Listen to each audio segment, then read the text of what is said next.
Happy Monday, peoples.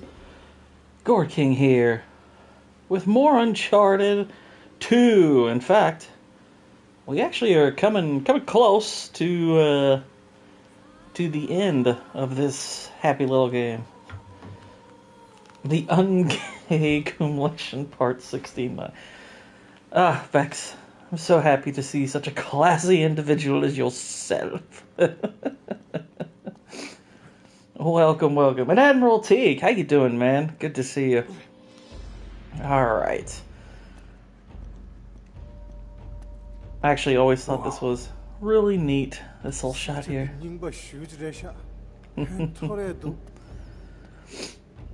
Why do you bet we need to get to that statue? Yeah, how can this talk? I'm dripping with class today, too. Oh, nice. I feel like the modern day parlance has kind of ruined the word dripping like forever.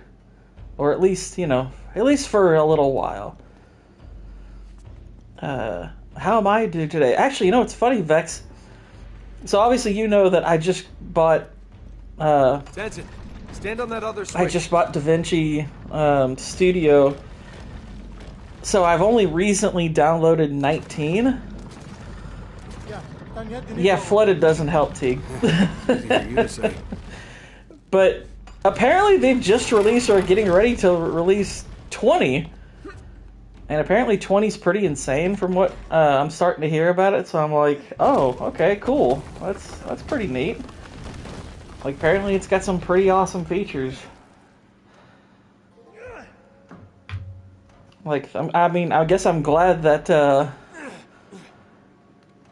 Studio, whenever you buy it, you get the updates for free, so that's cool. Yep, Tom sent me a link to that announcement. Nice. Yeah, I'm like, okay, I'm curious to see. Puzzle just screwed me. But yeah, I put some videos on my watch list to see what it has to offer. I'm wondering what the system specs are. So you'll get the 20 update for free. Yeah, as far as I know, once you buy Studio, every update is free from there. Like when I bought my speed editor, the actual version of DaVinci that came with it was like 16 or 17. But they were like, but you get all the updates are free from there. I was like, oh, okay, well that's neat. So yeah, I went straight to 20 after that, or straight to 19, I should say. That's so much better than the crap Filmora does. Yeah, I've heard a lot of other editors are not so friendly to the people who buy it, which I'm like, that's kind of messed up. It's like, I feel like the way DaVinci does it should be standard. It's like, yeah, once you spend $300 on our software, you can perpetually update it, which I'm like, yeah, that makes sense. Of course you would. Why wouldn't you? I mean, obviously, like, if your system isn't up to date with it, that's up to you to change, but like, if there's one thing I guess they could improve is making it easier to download older versions if your system isn't up to spec, but other than that, I'm like, yeah, it's great. I finally mostly figured out Vegas staying with them for now. Well, I mean, if you paid for it, I think that makes total sense. And if you know how their interface works. How you doing, Jacob? Good to see you, man. I hope you're doing really well. I'm glad to see that your fundraising seems to be going well. It seems to be going pretty well. I am glad to see that.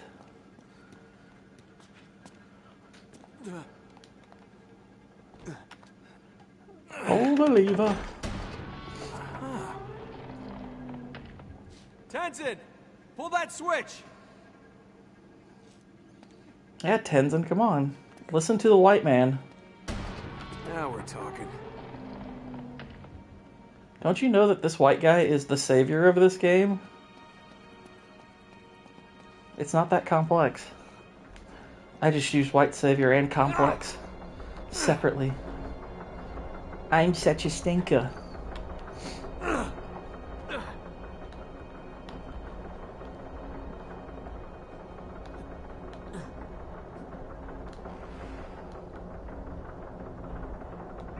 What's next after Uncharted? Let's see. Obviously, I've still got a couple of Uncharted games left before I finish the whole series. I've got 3, 4, and Lost Legacy. But after that, I'm gonna play Astrobot and then Hollow Knight. And then whatever comes after that will be up for grabs. I might do something horror, like I'm considering Soma as a possibility, and a few others, maybe like the Dead Space remake or something like that.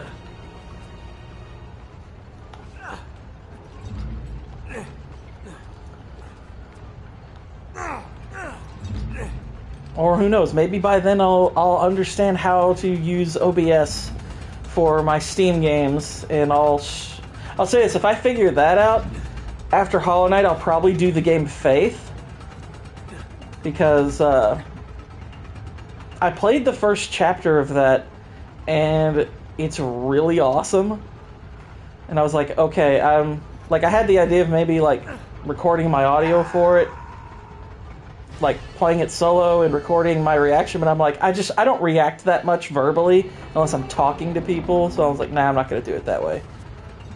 But Faith is pretty awesome and really chilling. It's a cool game.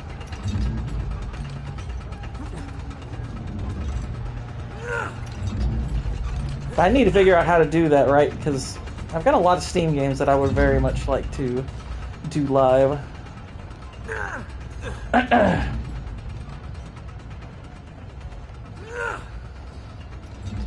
Heck yeah, Jacob. We're here for you as much as we can be, man. Bum. A little iffy on dropping down to that. If you can't figure it out, you might be retarded. Oh no, I'm not worried about like my ability to figure out. More just I'm like, I have to do. It's like it feels like an assignment. I'm like, I don't like assignments.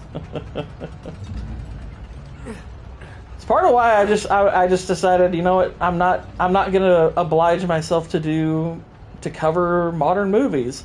I'll cover them if I feel like it.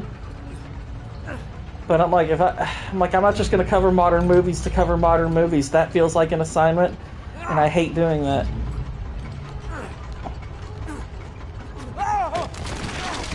Which brings me to Minecraft. I'm like, I kind of feel like at some point or other I'm gonna have to talk about Minecraft in a video.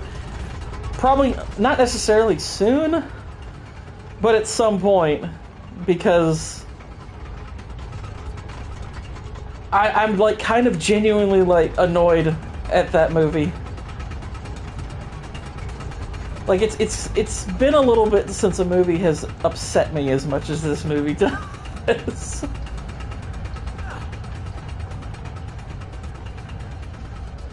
I mean, granted, I guess it's because it's successful. Like Snow White, I thought, you know, this could be fun to cover, but Snow White kind of feels like low-hanging fruit, and from what I've watched of it, I'm like, yeah, it sucks. Big shocker there. It kind of sucks in all the ways I expected.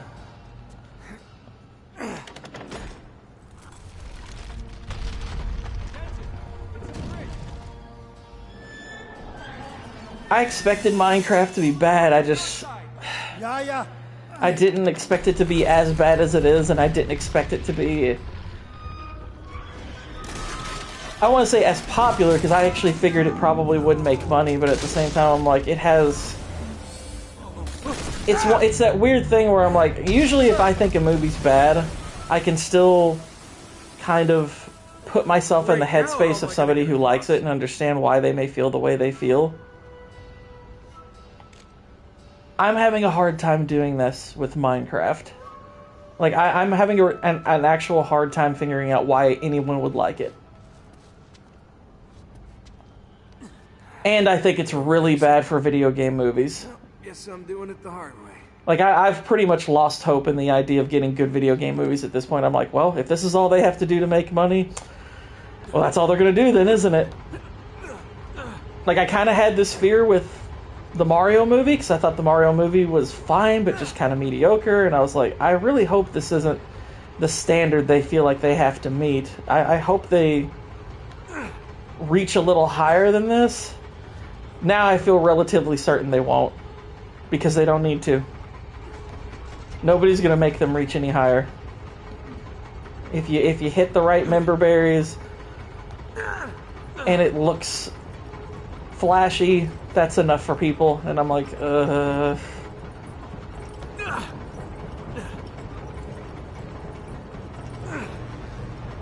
I mean, I already had zero hope for the Zelda movie once I saw that it was live action. I was like, come on, what are we doing? But I thought maybe some of the more obscure ones there might be some hope for them, but I was like, I've kind of lost all of it at this point. Oh, okay, I have to drop down.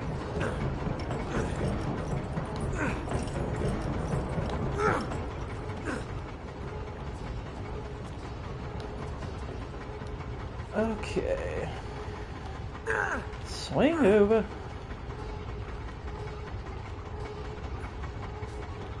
I'm amazed so far with how well I remember this particular puzzle layout.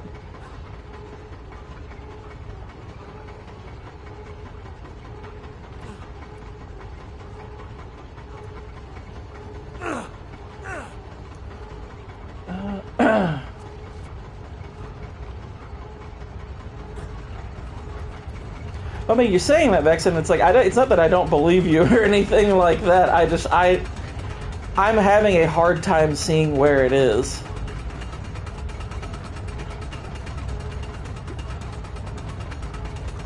Like, even with Deadpool and Wolverine, which I found, like...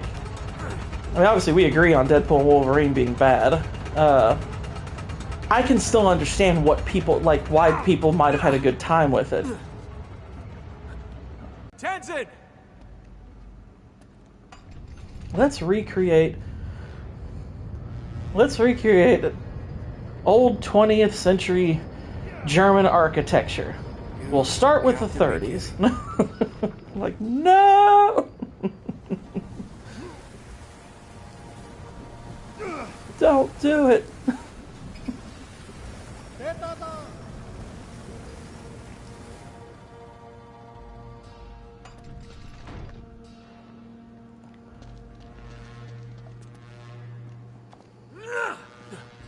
Whoa, calm down there, Israel. An IBS hot dog wizard / Whitey, how you doing?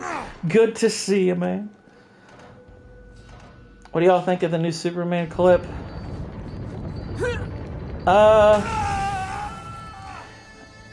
mean, I didn't mind it, but I'm also, like, I'm not super interested in Superman. Like, I'm relatively, indifferent towards Superman to begin with. So Superman being good to me is kind of just like, if it's good, that's a bonus. I think some of the discourse around the clip is kind of dumb, and on both sides, to be honest. I'm like, guys, we know so little about this right now. I feel like this is one of those instances where we're not gonna wait on the movie, are we? Everyone's gonna pick a side before it comes out, and that's that. And it'll be up to a few of us to just say, look, I don't care what side you're on, it's good or it's bad. It's like, I'm not gonna take a side on the Superman thing. It's like, if it's good, yay. If it sucks, fine. I'm certainly not getting my hopes up for it, because every movie's garbage this year so far. Although I'm gonna watch the Looney Tunes movie this week, because I've heard that's actually quite good, and I wanna see it. I think it's called The Day the Earth Blew Up. I wanna see that. I've heard it's cool. There's another way out of here. Drake, they're a shot. First we then we Uncharted. No, you have to end that with, let's Uncharted. Because that's the line from the movie. First we mine, then we craft. Let's Minecraft. Cannoli, what's up? Oh, Africa, brave Africa. It was a laugh riot.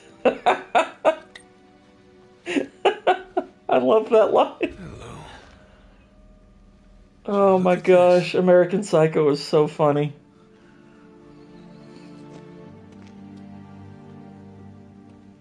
These men were all shot. Tata. My favorite part It's is the the Irman anti-sense. sword. So It's basically life the tree. beginning? I mean, that kind of means it peaks early for you, dude. Oh, Jesus. They were SS. Speaking of that, Israel. Nazis. Nazi? 건적각이네.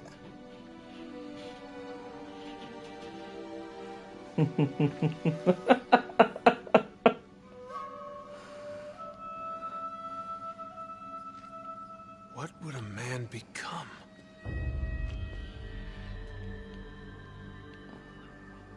Tenzin. Schaefer did this. 아, Schaefer killed them. 말해. Yes. It's the only way to stop them. Sure. Shit. We have to find a way out of here. Now. Shaver?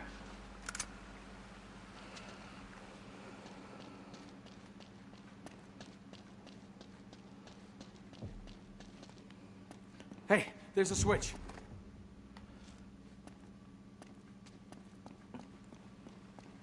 No, cannoli, it's don't just stare at it, eat it.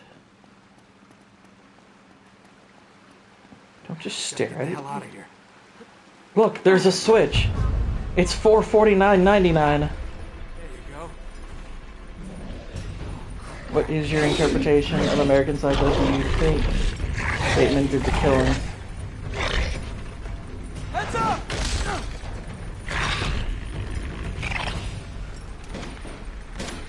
My interpretation is I think the interesting thing about the world he inhabits is that it doesn't matter. Oh, jeez.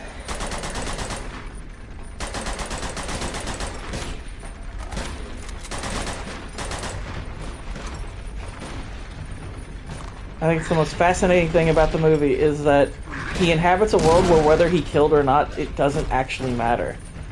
Which I think is more the point of the film, because I'm like, one of the things I started to kind of notice is like, I don't think there's really a good way based on like what happens in the movie to discern whether he really did the killings or not. Like I don't, like it's actually difficult. Like I think you have to at the very least conclude that he didn't do all of them. Like that's, at minimum, he couldn't have done all of them because that's what we see. Like, we see evidence that he didn't do every killing that he thought he did. But I kind of almost feel like maybe it's incorrect to focus so much on whether he was killing or not. I think the point of the movie is that it doesn't matter. And that's the funny thing about this culture he inhabits with all these other people that he works with. Is that he could have killed them and it might not have mattered if he did, because nobody recognizes one another, nobody's an individual.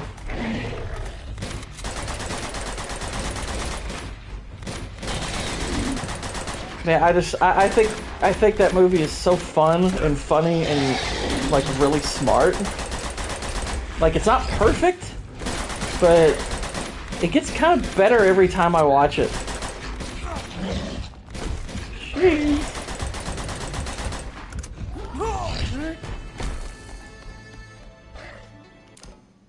Because everyone else in Wall Street is exactly like him. Yeah, he's like, there's no individual in there. So Psycho also didn't even pay attention to it. Yeah, it's like I kind of feel like that's the point of like his last little monologue, is that the reason his confession doesn't matter is because he isn't anybody. It's like he's basically a nobody.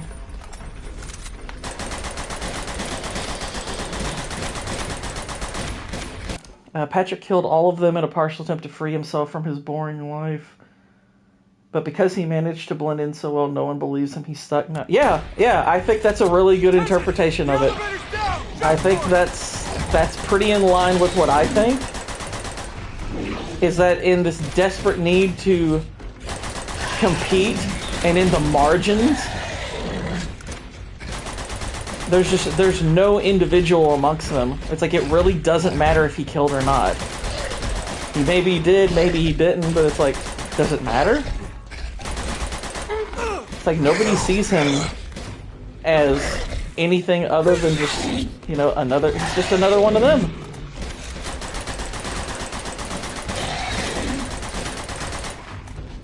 I've seen essays that say the film is a critique on toxic masculinity and the capitalism drain. Like, here's the interesting thing. You could argue to an extent that there's a real kind, like, okay, because we have the phrase toxic masculinity in our own kind of modern parlance that means nothing, or basically toxic masculinity means everything that women don't like about men, which equals, you know, just happening to be one. But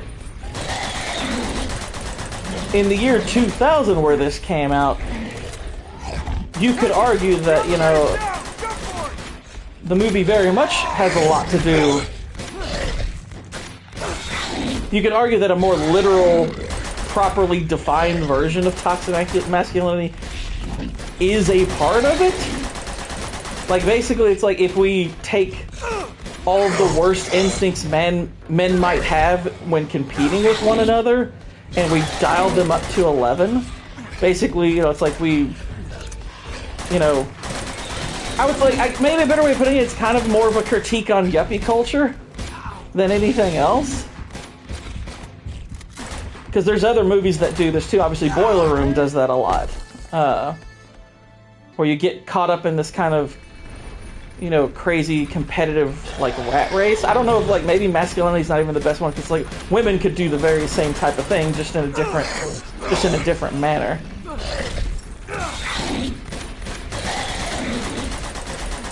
Like, you could argue that the substance is kind of similar to American Psycho in some ways. It's just a different, you know, it's just critiquing it in a very different way and from a very, you know, feminine angle. But, I don't, like, I think it's silly when, like, if people were to say, oh, like, so when you hear critics say it's a critique on toxic masculinity, what they're basically saying is it's a critique on men. That's what they generally mean, which is why they're idiots when they say that. It's like, that's what they mean by that. And I'm like, no, American Psycho is not a critique on all men, because obviously all men aren't like the ones in American Psycho. Very few are.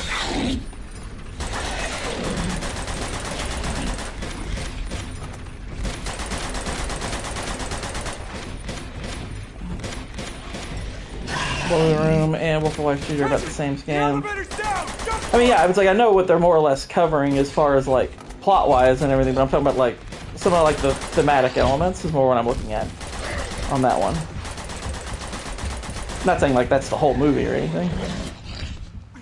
Also, Boiler Room is not a great movie. It's not a bad movie or anything, but I kind of feel like some people gas up Boiler Room as being better than it is. I'm like, it's fine. Oh, jeez.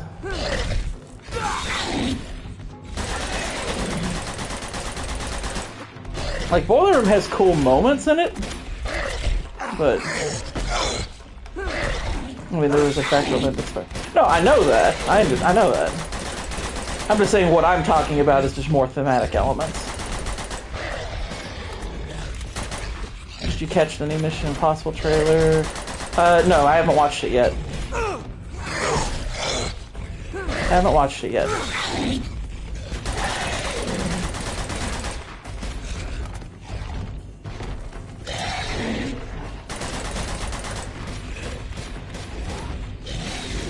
I'm reluctant to watch a Mission Impossible trailer because I'm just like, I want the movie to be good, but I'm like, oh. What's a fan mail who talks? It felt like more. It was the yuppie culture commentary. Yeah, I get more of that than just straight up. Oh, it's about toxic masculinity.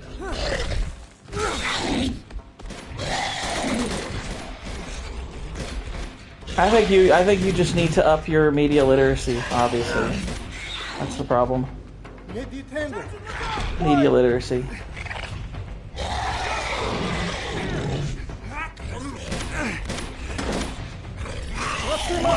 I got you.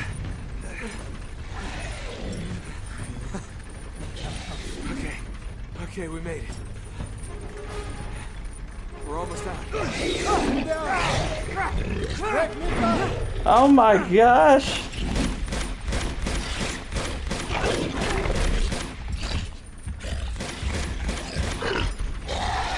I think this is a critique on horny people. And archaeology. That's what this is.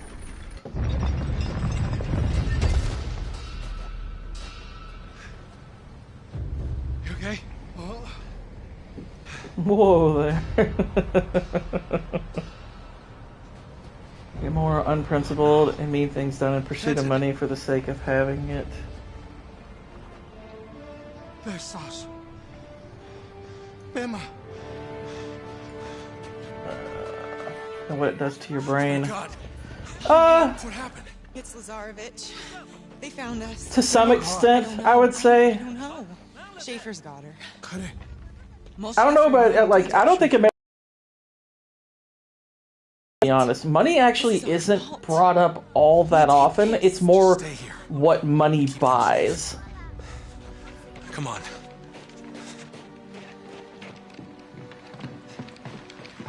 I'll tell you one movie that I think, and I've brought this up, you know, numerous times before, but it aggravates me that this gets interpreted this way.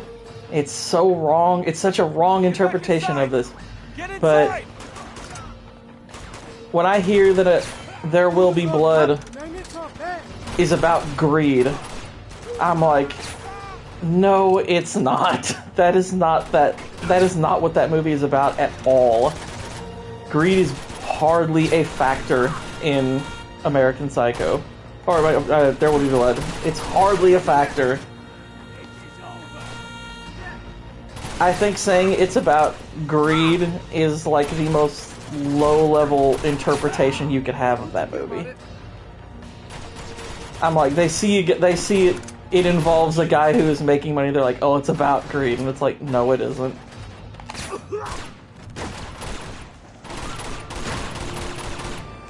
Now men have to deal with the highs and lows of female menstruation.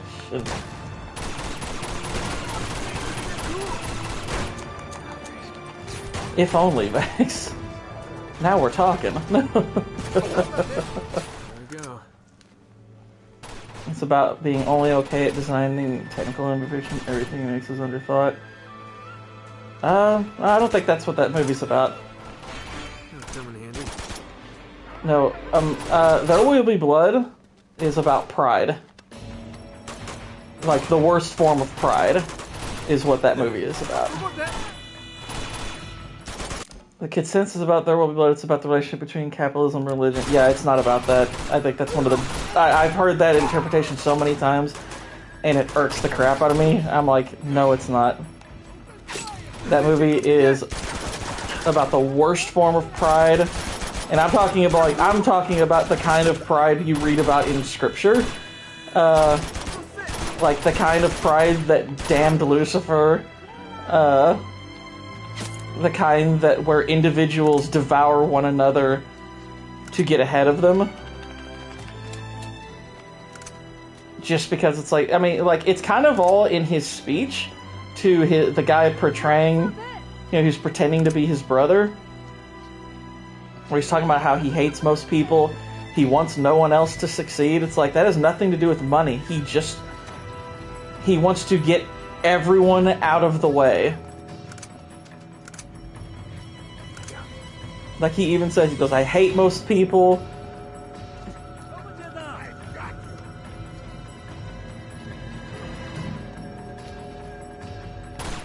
and he goes, I need your help to deal with all of these people, and it's like he hates it. He hates other people, and it's like it's basically the sin of pride turned up to 11.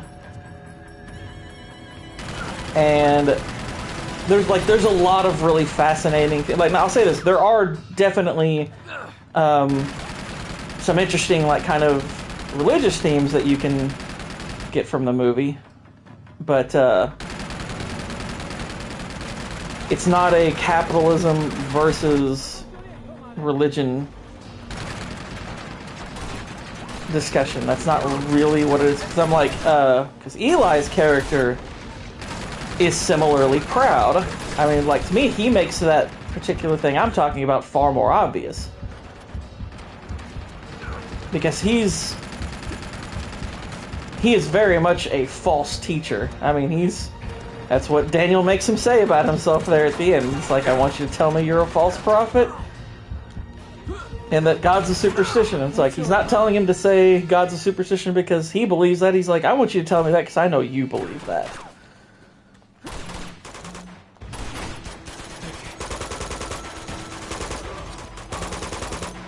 Yeah, I love There Will Be Blood. If that's not evident, I think There Will Be Blood is freaking brilliant.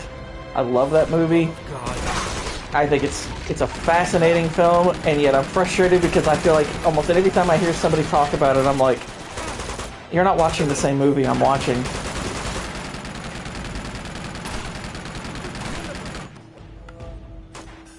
Was an atheist who only worshiped Mammon?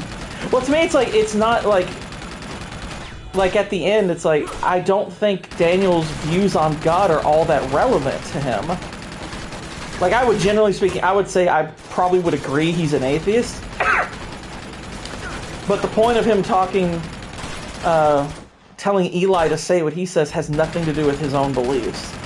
He's telling Eli to say it because he wants Eli to confess what he really is. It's like, you're not what you tell these people you are, basically. He goes, because the whole time, it's like, if you listen to every request Eli has of him, it props him up. Like, he wants to be the one who prays over the oil derrick and all that. It's like, he wants to be the one to pray over it and to bless it, because it'll make him look good when it's successful. And he talks about growing his church. He wants to have money to grow his church. He does all of these things to prop himself. So it's like, whether or not God is real is of little significance to Daniel. I would say this. I think Daniel is... I do think Daniel, in a sense, has a God. And I think it's family. I think he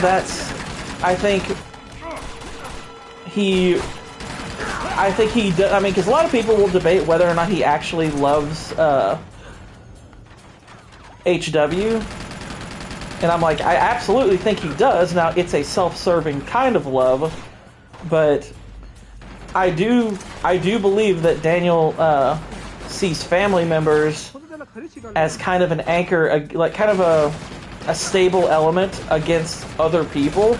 That's why when this guy comes around calling himself his brother, he takes to him, and he wants that to be very real. Now, it's like he wants to have a family member that he can share this stuff with, because that's the only, that to me, I think, is his God. And there's actually some interesting analogies. I think that's part of it, Teague, but at the same time, it's like, if you look at the way he acts with his son beforehand, before he loses his ability to hear, I do think like I said, I think it's a corrupted form of love, but there is genuine love in that relationship. And I think there's some really interesting religious parallels you can draw from his relationship with HW, some like kind of overt ones, to be honest. When does HW cease to be a useful god to him? When he can no longer hear him. A lot of loving parents give their kids booze. That was pretty common back then, actually.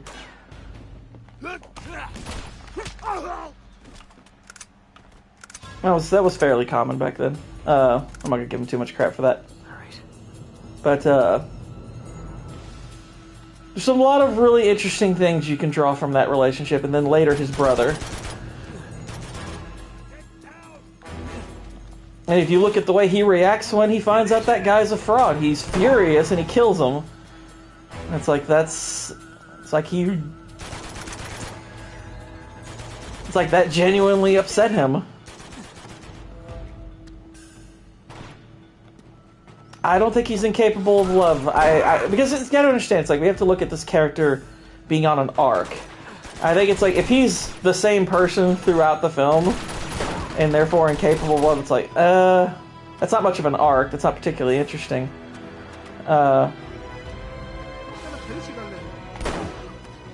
He never has a girlfriend in a movie that covers most of his life. I don't think he wants a woman in that sense. I think it's...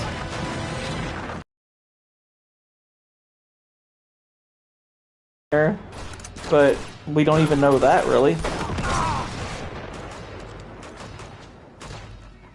I don't think he hates love. I don't think that's necessarily true. I think it progressively becomes something that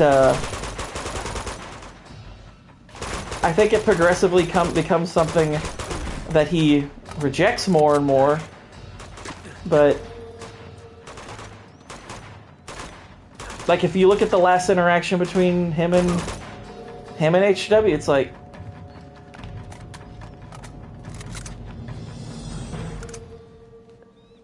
he ultimately ends up rejecting him because number one, he hates the fact that they have a mediator between them, which you could argue is symbolically kind of a man rejecting Christ in a sense, because what is Christ? He's considered the the mediator between man and God. Obviously he's part of the Trinity, of course, as well, but when he tells HW that he's another competitor, at the end of the movie, when HW says he wants to start his own business, and he goes, "That makes you my competitor." He literally says that to him. Put it this way, it's one of these movies that I'm probably going to do a video on someday laying this out, because I've actually taken a lot of these notes already. Because I've kind of always known it's like, this is one I want to kind of sink my teeth into. But there's a lot of interesting symbolism in that movie that fits into it thematically. It's really good stuff. And it's also just a straight up great movie. It's just such a good movie. Somebody dropped a grenade on his own buddy. What the heck? That wasn't very nice, man.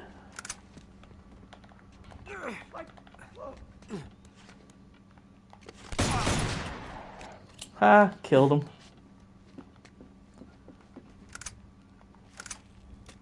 Would need to be a half hour long, but I'd watch it. A half hour? Do you think me weak, old man?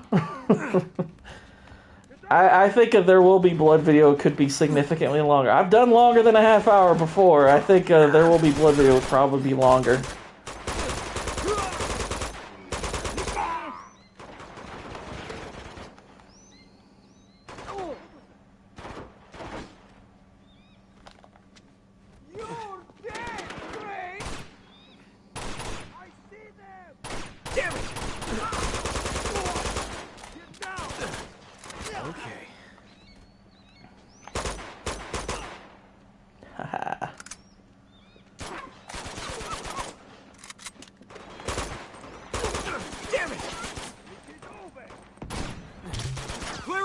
Oh, jeez. Getting attacked from all sides.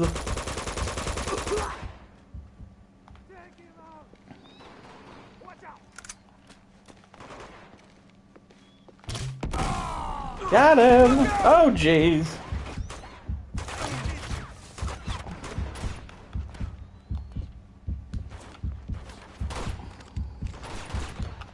Come on, heal up, heal up.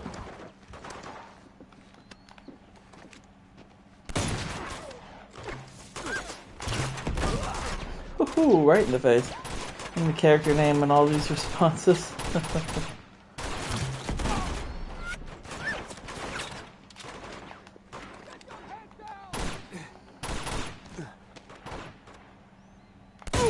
Got him!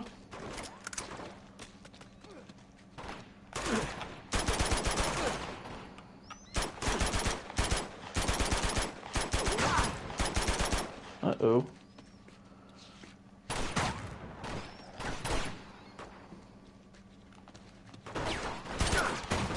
Oh, jeez.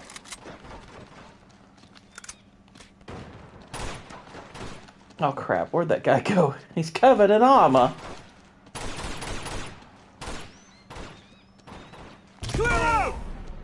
There we go. Hi.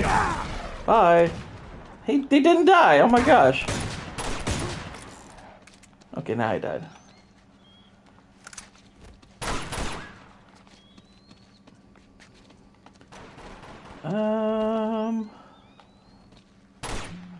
Oh, geez. No, there's other people. What are you shooting at? Oh, what's... Oh, okay, there's a guy down there. Okay, I see ya.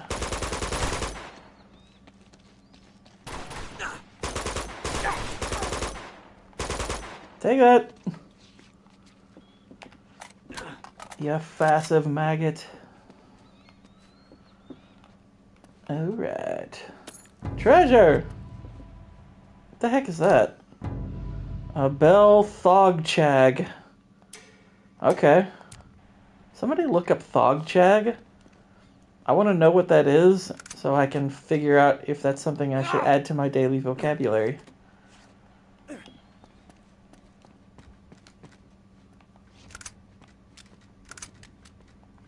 Like, I kind of want to just add it anyway. Because, I mean, just how often are you going to use the word Thogchag? Like, maybe I'll buy one. Just so I can, like, do things with my Thogchag. And I can tell people about doing things with the Thogchag.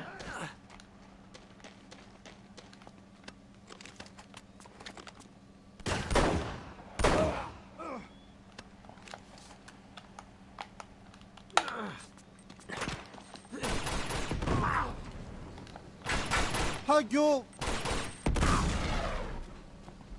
No good, he died. Could start a whole YouTube channel about Thogchagging.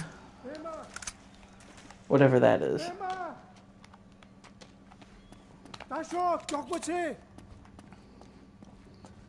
What's he saying? It's probably his kid. What?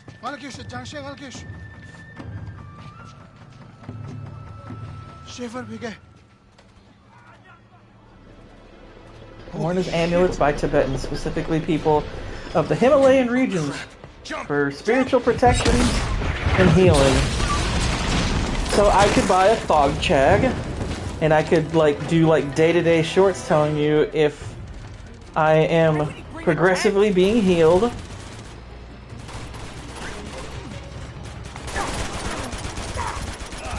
or like feeling like spiritually protected. So there you go. Do not autocorrect to Thongchad. You say that as though that wasn't my intention for getting someone to Google it in the first place. Oh my gosh. Tanks.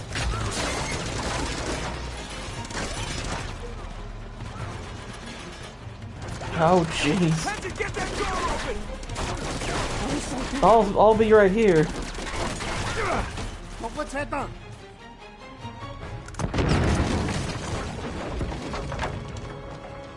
Where are you running?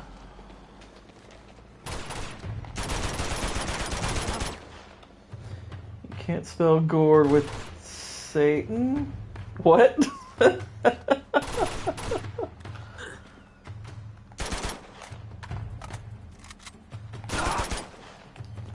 I mean, I guess you're right. You can't spell gourd by spelling Satan. They're very different.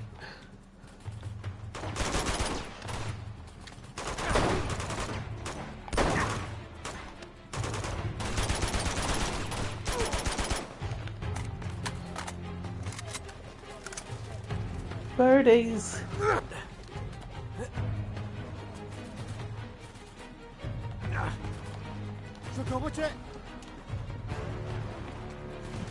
Could it be Satan? This way!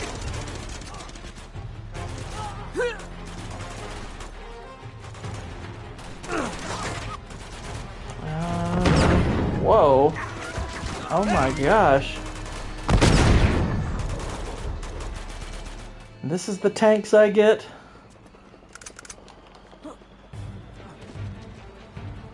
He's over here. Thanks, wait, I was waiting for the carving. Could it be Satan?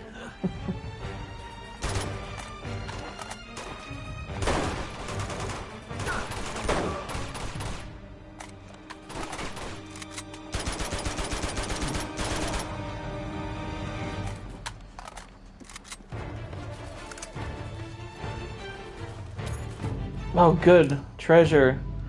A yak horn carving. Nice.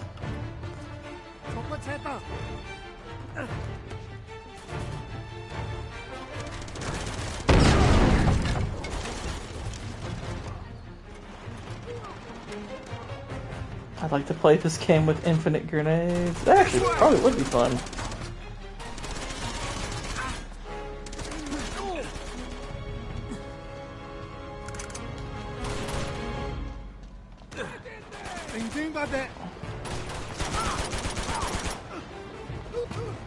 Get out of the way, civilian. Oh dear, we're gonna see some splodies. Uncharted, but only grenades. That actually sounds like it would be pretty fun, I'm not gonna lie.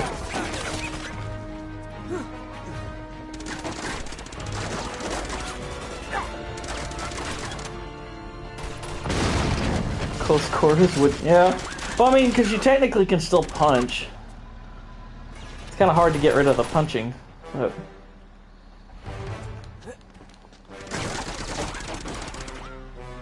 it'd be fun.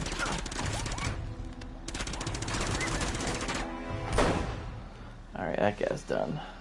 Dang it.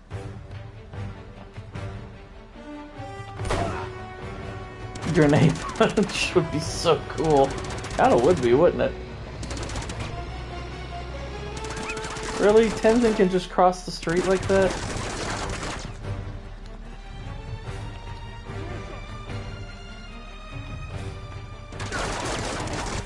On a spoon punches with a grenade. Waylon, what's going on, man?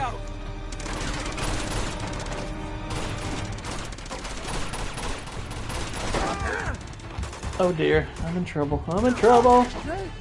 I died. It's laughing at me.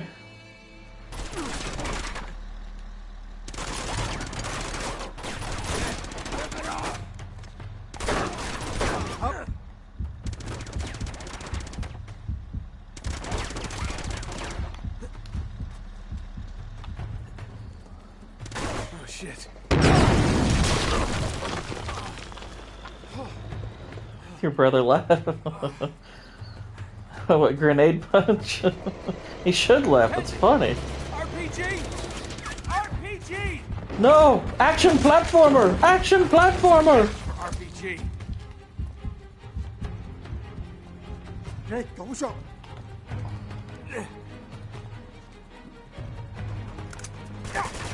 Oh dear.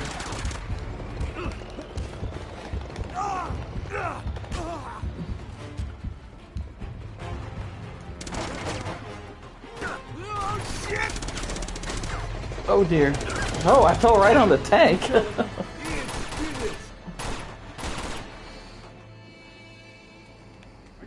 Oh shit!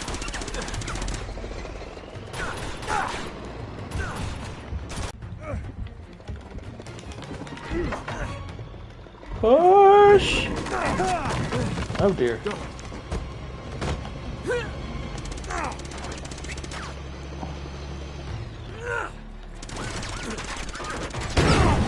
Ow!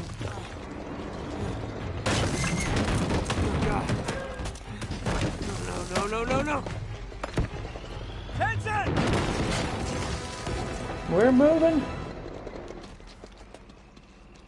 Tenzin! Oh dear. Oh, there's just dudes there. Okay.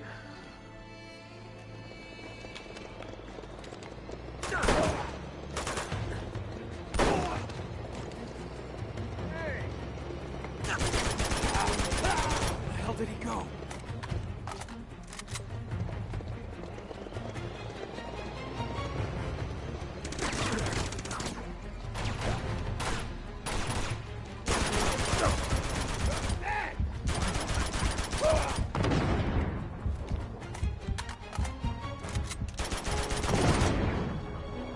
Alright, so.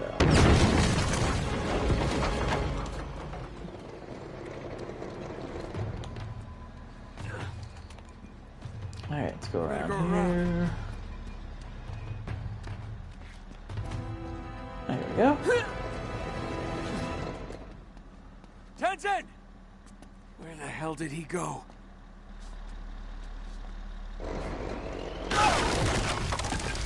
Oh, they just willfully drove halfway off a cliff. That's a good question. It's like, why would you do that? That seems unwise.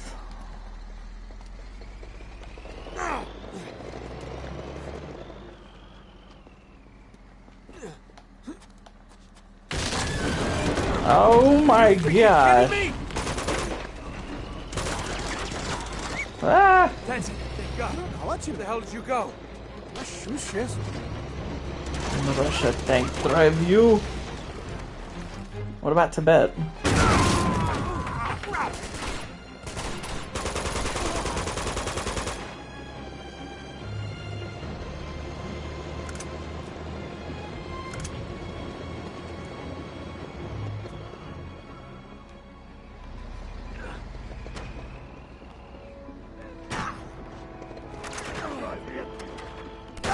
Oh gosh.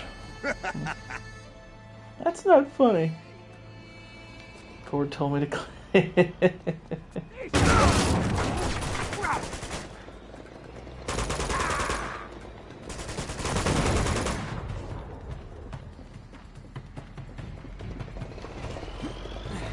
He's not wrong, I did tell him that. Wait. I want my Desert Eagle back. Desert Eagle is unmatched. It's a one-shot kill almost every time. Oh. Why did I do that? Hey, look, an RPG. This is what we need.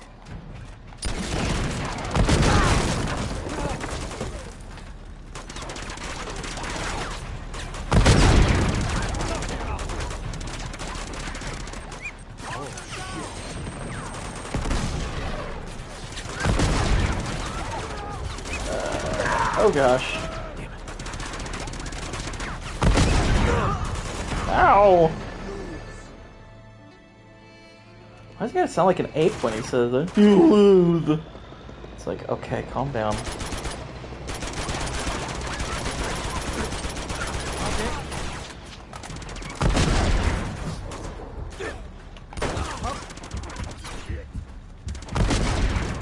Little cannoli can handle your entire... Yes! That's right, this is gonna be Jules on the show. That's cool. Grenade!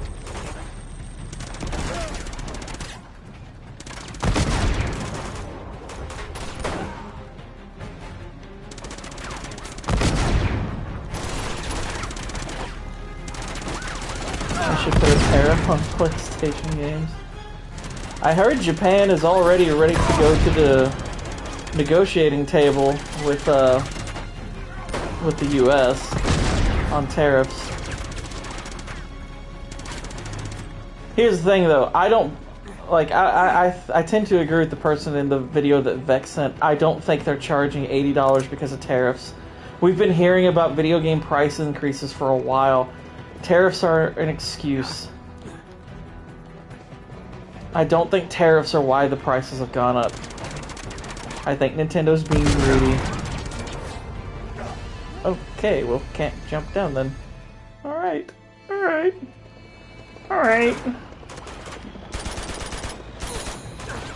Oh yeah. People are making the tariffs for all things, right? Yeah.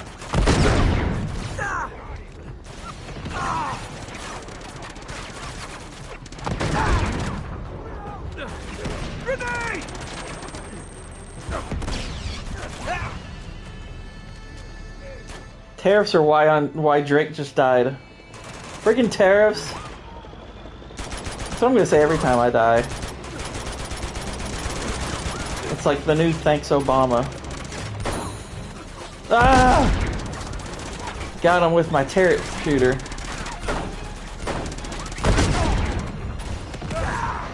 Clearly, me missing 2 shots with the Desert Eagle was a form of gun tariff.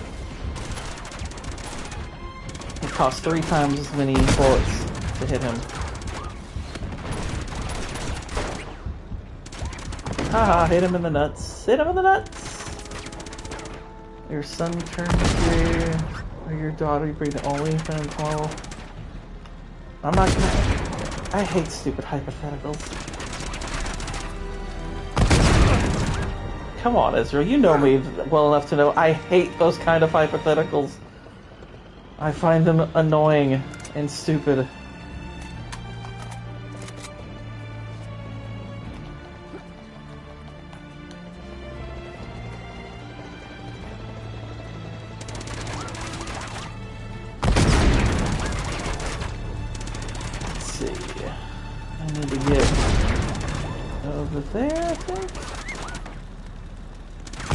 My whole existence is a stupid hypothetical. Jump down.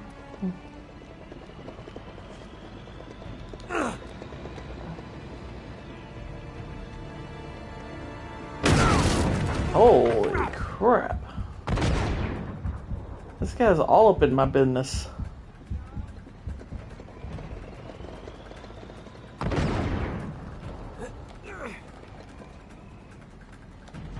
Okay, it looks like we have to get up over there.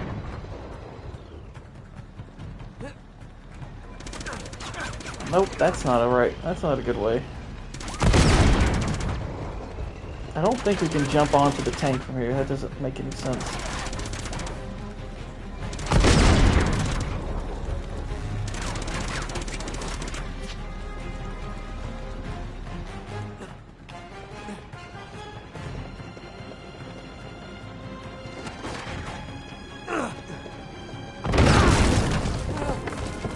Okay, that's not good. This is not the way.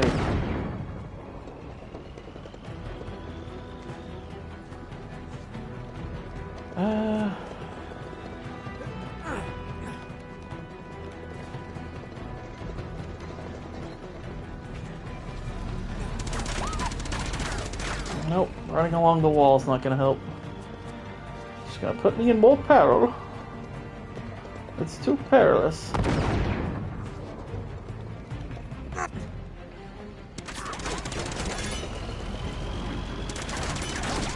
What do you think of Houston beating Duke? Dude, that finish was wild. That was crazy. I wasn't like overly shocked because like when Houston ratcheted up their defense, especially on inbounds, I was like, I'm a bit worried for Duke right now. They're not handling this pressure well. I think it was when the guy hit the 3 to cut the lead down to from like either 6-3 or from 5-2. I was like, Duke might be in trouble here. Like, I was like, that next possession was like, they need to score badly or they're in trouble. Yeah, it was wild. It was pretty wild. Like there was obviously the whole sequence where they just cut the lead down and down and down and got it down to like 6 points, but then Duke kept pushing it back up, and you kind of were like, alright, it kind of seems like Duke's got control back, but just in those last, 20-30 seconds, it just all fell apart. But yeah, credit to Houston. They refused to give up on that, they refused to give up on that game, and it paid off. So, I'll be curious to kind of keep my eye on the game tonight. Obviously, it's going to be going while we're doing MMM, but I'll have it on in the background, probably. I'm rooting for Florida to win, I guess, but honestly, either outcome I'm fine with, because Houston's never won a title before. See you, Vex. Yeah, I'll probably have to check out. I know beasts up to talking Minecraft. About Florida and Auburn. That one was a little less surprising. Florida and Auburn are about equal.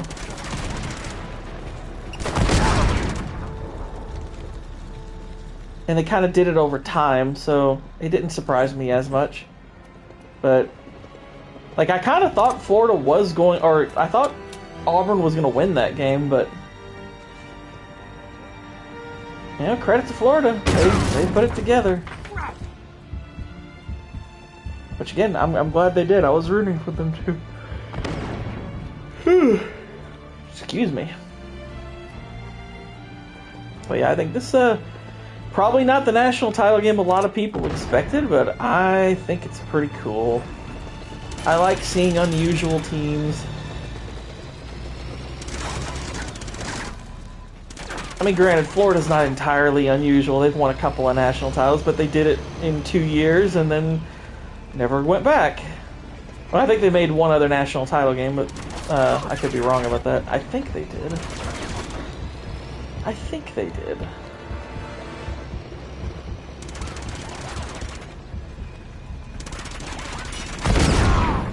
Bloody hell. Everyone loves an underdog story. Well, I'd hardly call this an underdog story because both of them are 1 seeds.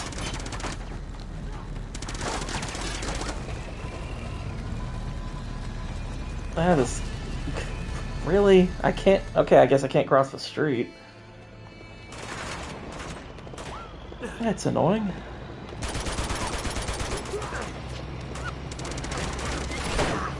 Okay, he did...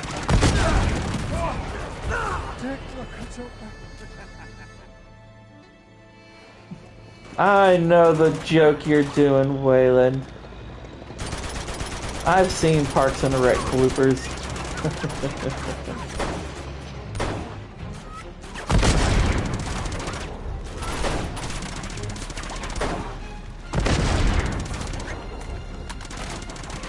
And they're great.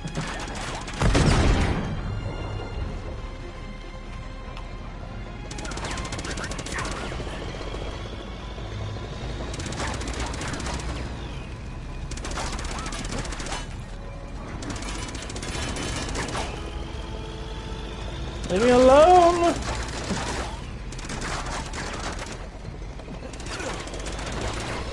Should be America's animal.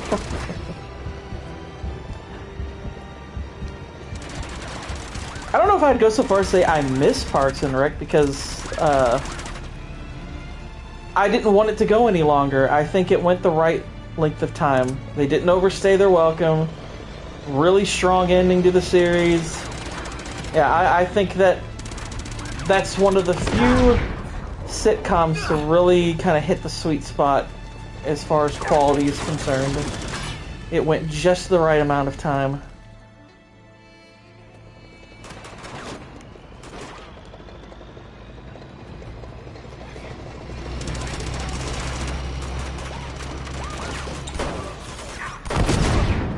Jeez.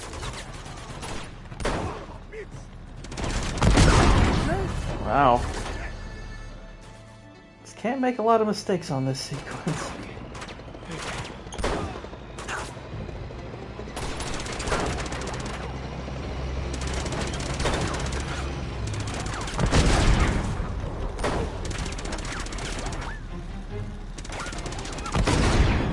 I guess we want to aim for over there.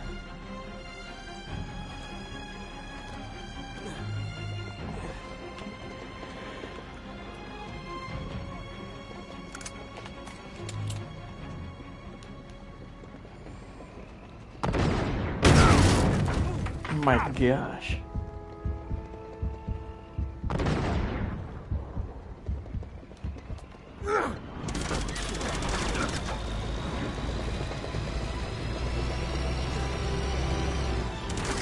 Please, Nathan! Oh gosh. Come on!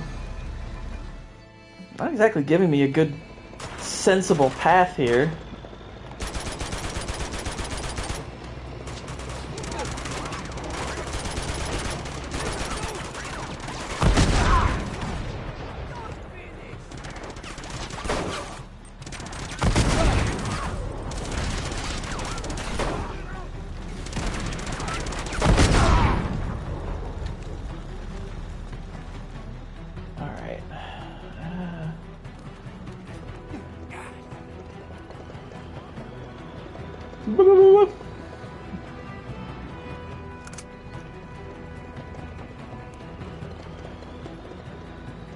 Come on, I know you're gonna shoot.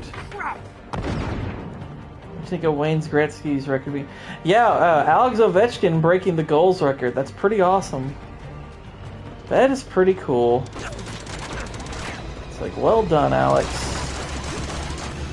I mean, if you want to break a Gretzky record, you obviously gotta freaking earn that crap. And he did. I know some people probably aren't happy because he's a Rusky. He's getting congrats by, like, Vladimir Putin. I'm like, whatever, he's a hockey player. Get over it. And he's a dang good one. He's one of the GOATs. He's top 10 all-time player. I mean, he's still, like, miles behind the points record. But even breaking the goals record is mighty impressive. That is mighty impressive.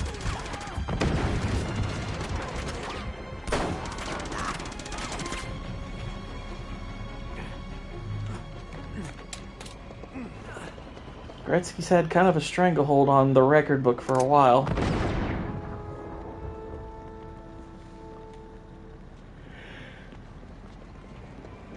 People say Gretzky is a bit overrated. That sounds dumb. It is dumb. It's really dumb. Like, it's one thing to say, because I know, like, the other player that gets brought up in the GOAT discussion is Bobby Orr, I think. It's one thing if you want to argue he's greater than Gretzky, because I've heard some pretty good arguments for why one might think that, even if I don't agree. But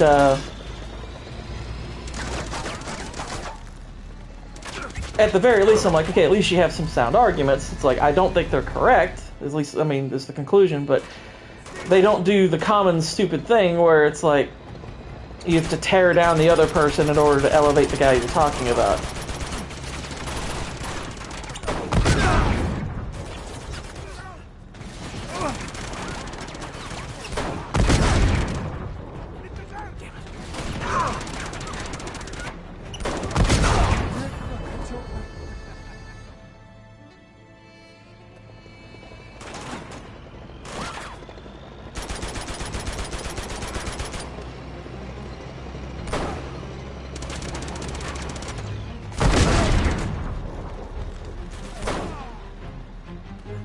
Holy crap, you keep dying. Do I? I hadn't noticed. Yeah, this part is pretty frustrating, not gonna lie. It's kind of annoying. Have more lead flying than Call of Duty. Yeah. Yeah, this part's annoying. This part is not... It's not the most well laid out portion of the game.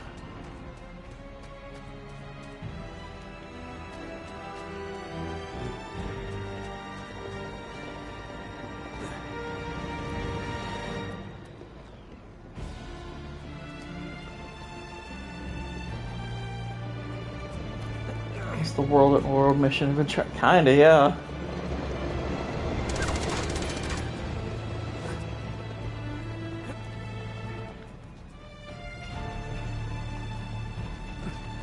Let's see. Well, it kind of does seem like your best bet is to get over there. There's just no consistent cover, though. And they only gave you that one freaking RPG.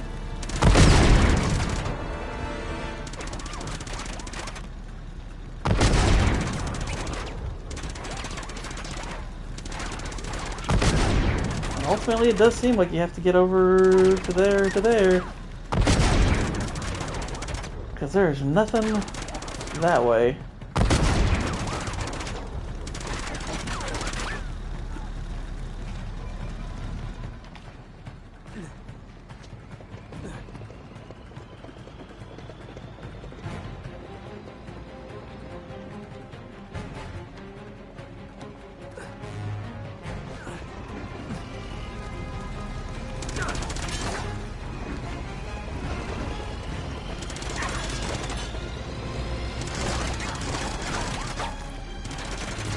Come on, go around. Jeez, game, come on.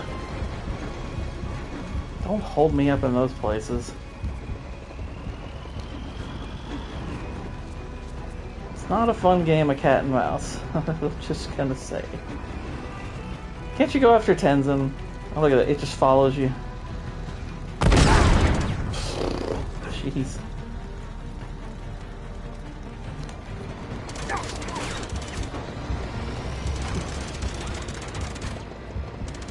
I mean, just like, I mean, that margin of error is so tiny.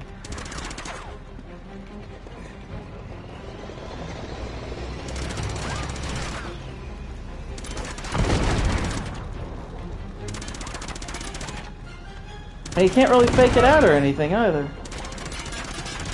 Can't really fake it out.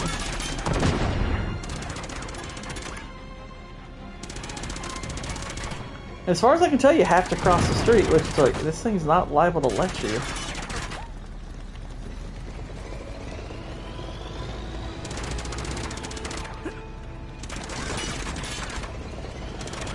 Well, it wouldn't be a bad playthrough. No, it wouldn't, but it's, the problem is, like, I don't currently have it on a platform that I can stream from. Hit machine gunner. Nope. They are not exposed. They are shooting from the inside of that tank. Grenade! Of course. I can't even throw a freaking grenade at it. It'll kill me. Bring it!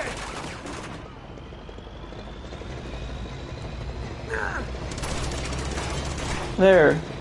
Maybe that's all we have to do. I was like, screw it. What's one more death? Turns out that was the right move all along. Of course it was. Of course it was.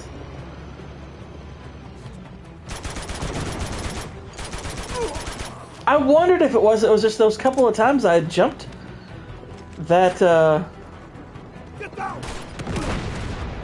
I had jumped over there, it, like, I hit the wall, and then it's just like, okay, I got shot. My ex-boss office brawler likes Minecraft. Yeah, he did. He and I chatted a little bit about it. I was like, dude, really? Really? You liked it? Hold on to your hat. I mean, he's young, so part of me is, like, almost forgiving of it, but he's still wrong.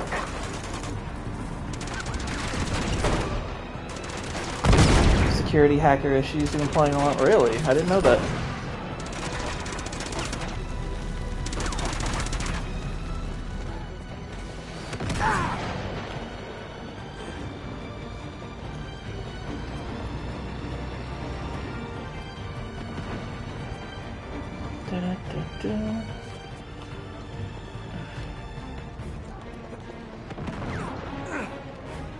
Please be RPG stuff in here.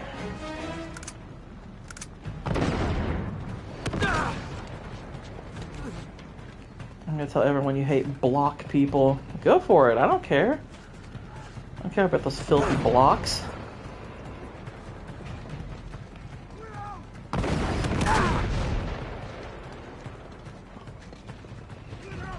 Big issue. Oh wow, I didn't know that. I did not know that. What the heck?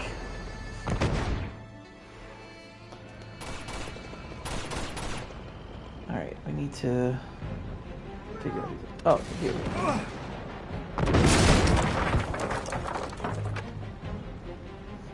go. Whitey's like, whoa, whoa, whoa.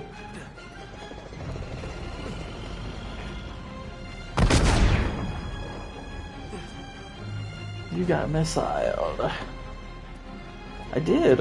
I've been missiled many times, it seems. Which, you know, now that you say it out, when I say it out loud, it sounds kind of gay. It sounds so weird.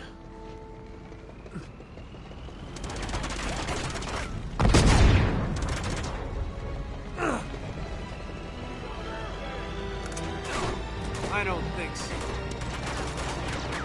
Nope, nope. I don't want to use that.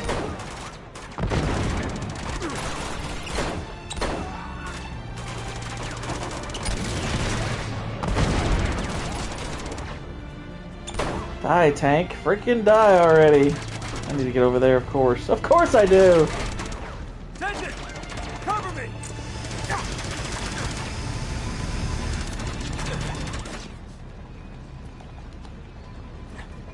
By the way, massive missed opportunity since you brought up Black Sabbath. In Minecraft, there's literally a part of the movie where they start playing the Black Sabbath song Paranoid. And I'm like,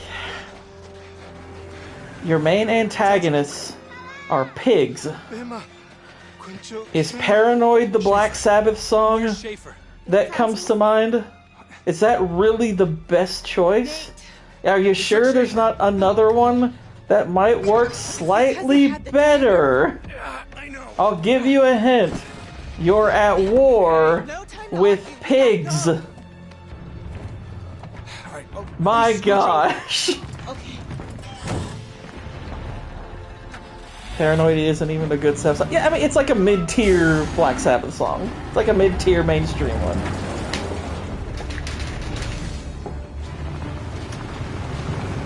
Alright. They must have taken him in the lead car. We gotta stop him before Lazarevich gets By the way, in Israel will like this. I'm thinking about like setting up a long-term goal for like a torture stream of playing like a bad game, like Veilguard or buying Gollum or Life is Strange, something like that. Something really, really cringe. Hold it steady. Okay. That's good. Nope, just pop fodder for I don't know who they target. Yeah. A very atmospheric song that is good. Yeah, War Pigs is a well-constructed song. And again, would have fit. They're at war with pigs. I like the sequence. The sequence is fun. I'm hanging! I'm hanging!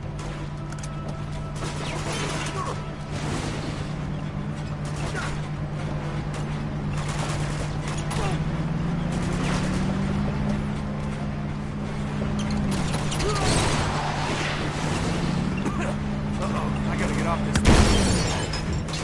Now, obviously, well, here's the thing, Israel. So, like, the lower tier ones would be like Life is Strange and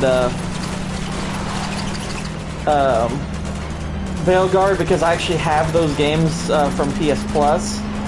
Gollum, it's like, no, I'm not buying that game with my own money.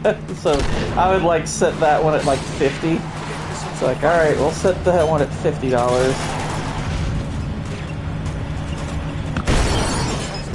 That way I would actually have enough. Well, I'd probably make it more than 50 because I'm like, if I'm going to suffer, you know, I need pain and suffering.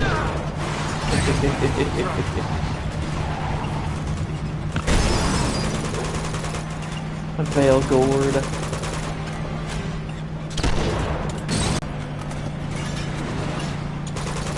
That's not good.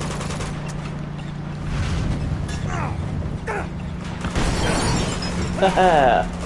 And this is where the magic level gets really fun.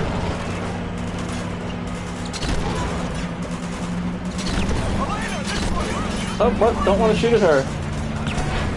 You got it. Leave her alone. Thank you. She's my side piece.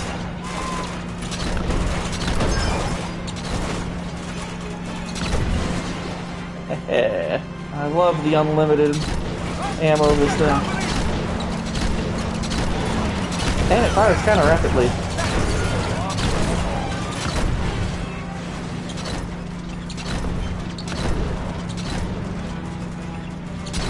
Yeah, if anything, Whitey, I was just trying to take another woman driver off the road.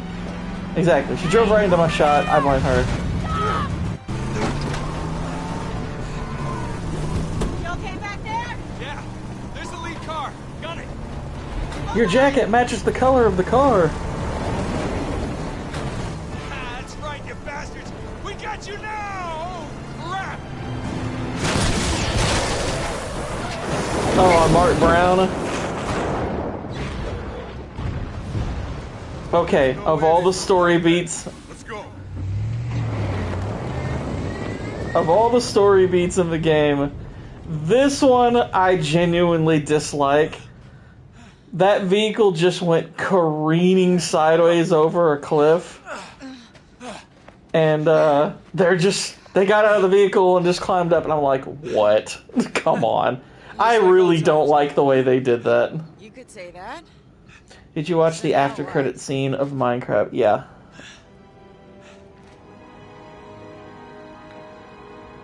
We head to the Exactly creepy why old he monastery. did it, Israel. What else? Did it! There's Schaefer.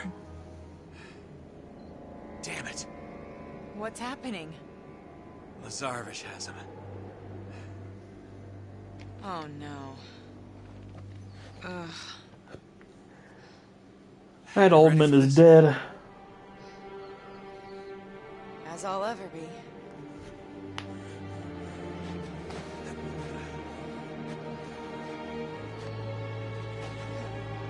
What do you think about Elena in this game? It's kind of a coincidence. What is?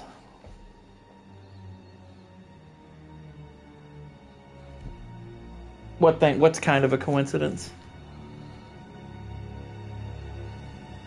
Was that the dagger from the shadow? I don't know. Was the dagger from the shadow a perba dagger? Almost there. You got it? Uh-huh. Right, quietly now. Come on. Nice view. Men. No, I was talking about the mountains. Really. Come on.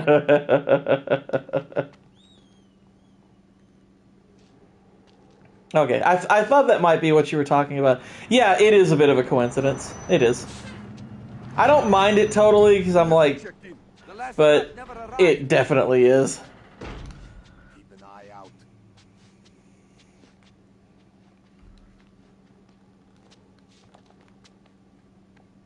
But honestly, it's like you could argue. It's like that's. I mean, Raiders. You could argue has something similar. Now, granted, this is. I'm not saying this justifies it, but just pointing out a thing. Raiders has it to where it's like, okay, he starts hunting the Ark of the Covenant. Who happens to have the thing he needs to start following it? Oh, the woman he used to date. Okay. Well, that's good. He's alive! He's alive! Which makes her a totally different type of reporter from the first game, too. Your head down! I mean, that part I don't mind at all. The fact that she would... I mean, because they make it... They at very least justify the idea that she would advance to more dangerous stuff. So that I'm fine with. Here we go. But, and I get the sense that she's like an independent one, too. So her looking for something more dangerous that she can sink her teeth into, I'm like, that more or less makes sense to me. But yeah, you two just running into... Like, it's not just the fact that she's investigating the same person that you're running into. It's the fact that you all would run into each other at all. In a completely foreign country. That neither of you are from. So yeah, it's a massive coincidence. Like, it'd be one thing if he found out that she was on his trail and then was like, well... maybe we should go to the same location she's going. That'd be one thing. I think that would be a little bit more fine. They haven't seen us yet.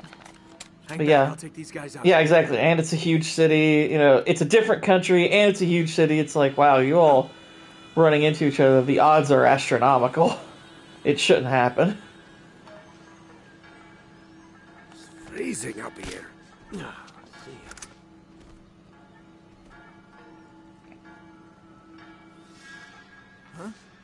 No, don't do it. What was that? Nothing.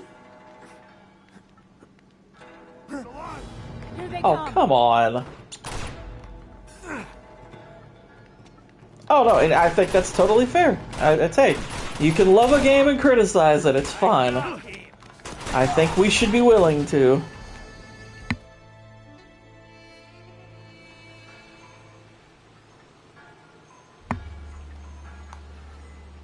That's what it means to be objective.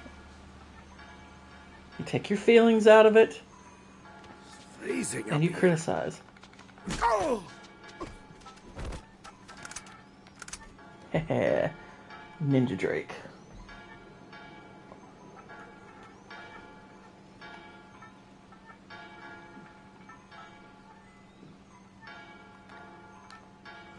To warm up. You treat women like objects. You say that like there's another way.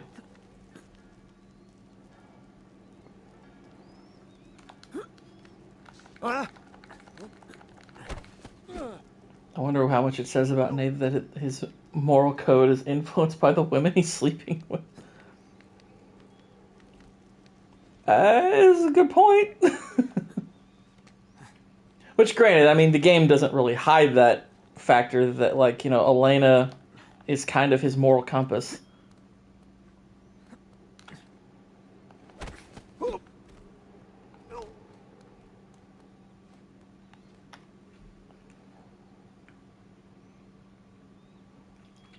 Everything is absolutely subjective, in my opinion.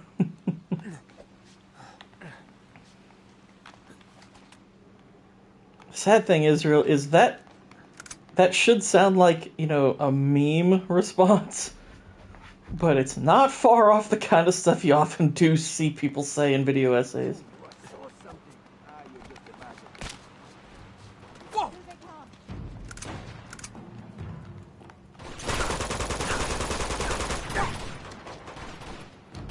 Eat this! I have someone behind me, isn't there? Dead. He's dead. Freezing up here. You know, it's bad when Ben Shapiro says Matt Walsh's media takes are getting dumb. What... Are you talking about the Lord of the Rings thing? I mean, he's right. I mean, that was a dumb take. Matt Walsh is kind of the last person anyone should listen to for pop culture. To warm up.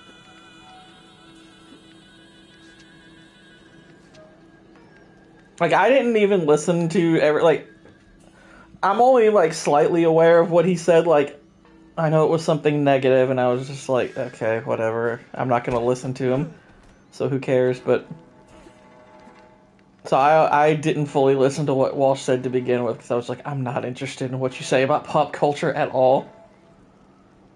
I like how Spoon calls him a wannabe boomer. Yeah, that's a good description of him. It's like, he's not an actual boomer, he just wishes he was. I saw something. You're just a man. Hey, you can't do that. I was being stealthy. He's down.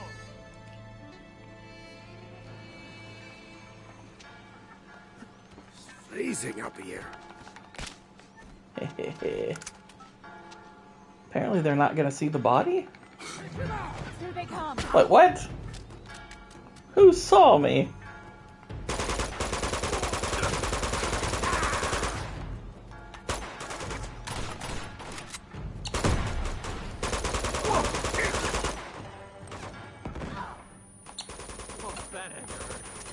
Bring it on. Oh shit. I should do this crap. For example, I just barely watched episode 1 of Force Awakens critiqued. And he grills people who always say yeah, and it's pervasive. And it's not even just in videos. Like, I kind of get just in general annoyed when people are constantly saying, in my opinion, oh, it's just your opinion, blah, blah, and I'm like, no, if I'm pointing out something that's in the movie that is inconsistent, I'm not giving you an opinion. I'm telling you something is bad. Machine gun over there. That is I'm pointing out a bad thing. That's not an opinion. You know, the opinion, I guess you could say, is how much it affects the movie. You could argue that's an opinion. To an extent. Kind of depends on the thing.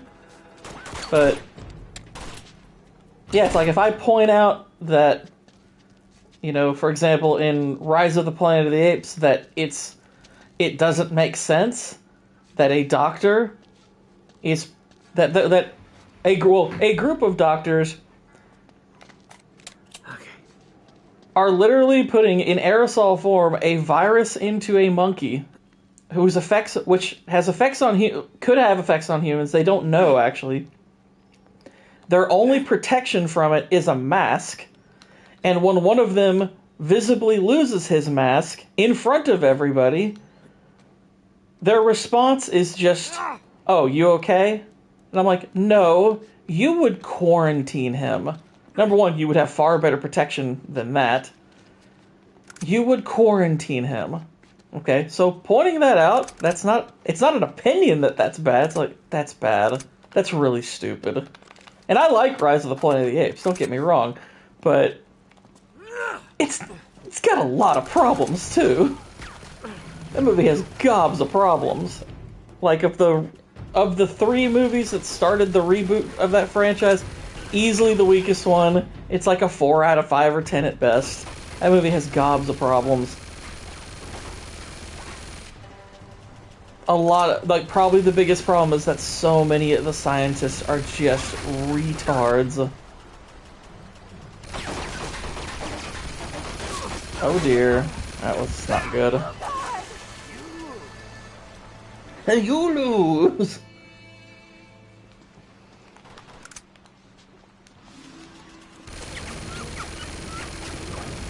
Push!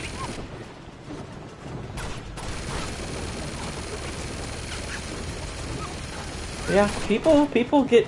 Damn it, they're on both sides! But the whole thing about calling it it's your opinion, or, oh, it's just my opinion, is... When they say it's just my opinion, it's because they are trying to avoid offending anybody. Because they're walking vaginas. And when they say that's just your opinion, it's because they don't want to actually listen to what you have to say. And the reality is, like, look, if you're calling yourself a critic, if you are going to call yourself a critic, if you're not being objective, stop calling yourself one. If you're just going to tell your opinion, you're a reactor. And that's fine, you can be a reactor. That's totally cool. You don't have to be a critic. That's totally fine. But if you are going to call yourself a movie critic, you have an obligation to be objective. Period. That's part of the gig. Critic has its mandate literally baked into its title. You are supposed to critique. It's your job.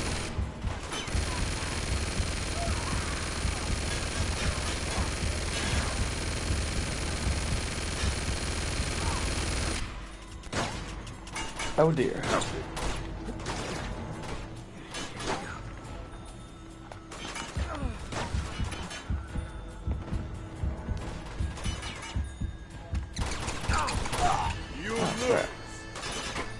You lose. Was that Stallone? And that's not to say that a critic can't give their opinion. They can. You can. It's like, I'm fine with a critic saying I enjoyed this, blah blah blah. That's totally cool. But at some point in your review, you need to be objective. You need to be objective. That's your job.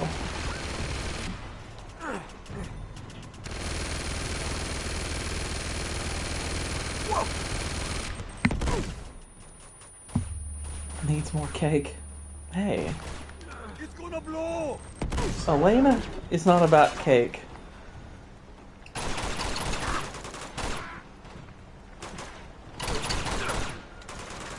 She all about that ice cream.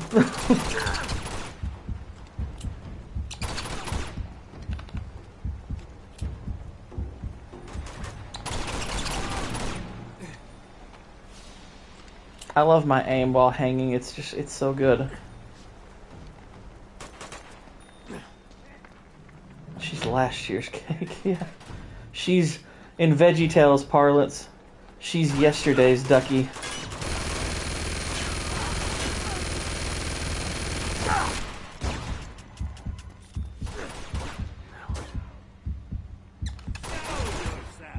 VeggieTales low-key had, like, one of the best unintentional descriptors for an X.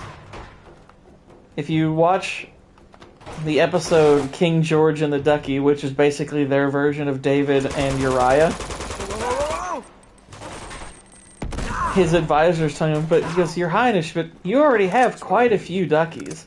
Which obviously that's an analogy for the number of wives and whatnot that David had. And he says, those are yesterday's duckies. And I'm like I used to be friends with this girl, and she pointed that out to me, and she goes, can you imagine as yesterday's Duckies, I was like, I can now, and I will forevermore, because that's amazing. Those are yesterday's Duckies. I love that. I think that's so good. Go, go!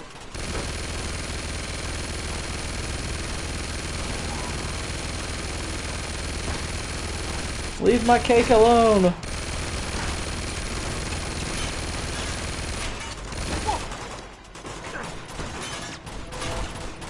Boy, they come from all sides.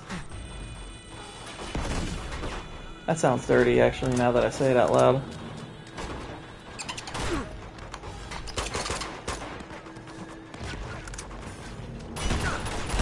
I'm picking up my SAS gun, my SAS gun. There's more of them. Keep going! Damn it! Whoa, where did they drop me? What the heck? Well, yeah, that's where I wanted to be.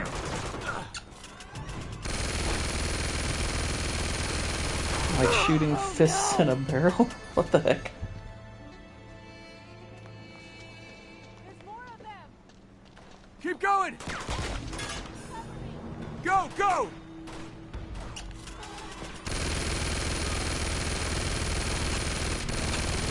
Shoot the snipers!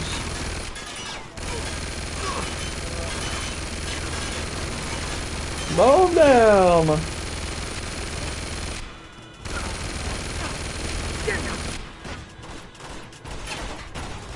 Well, no, specifically Brown Table's complaint was that people were pointing out that in the deleted scenes for Captain Marvel, that she was evil.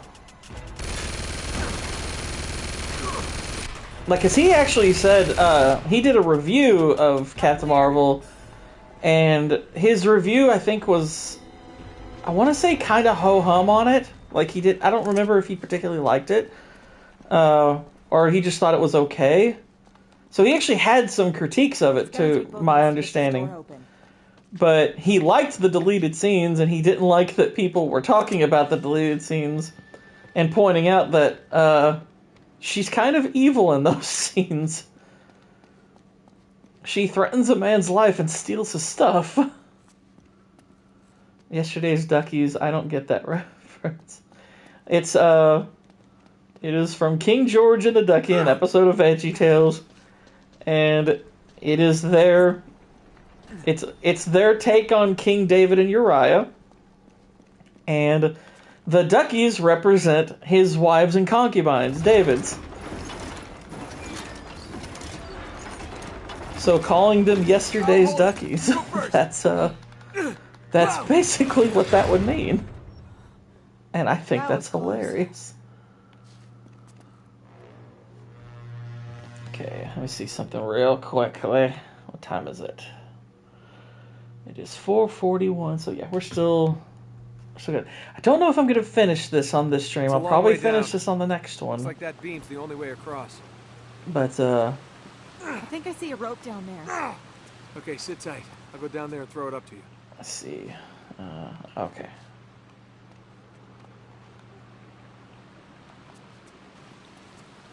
I do remember that, because that's hilarious. It's like, what is wrong with you? Are you crazy?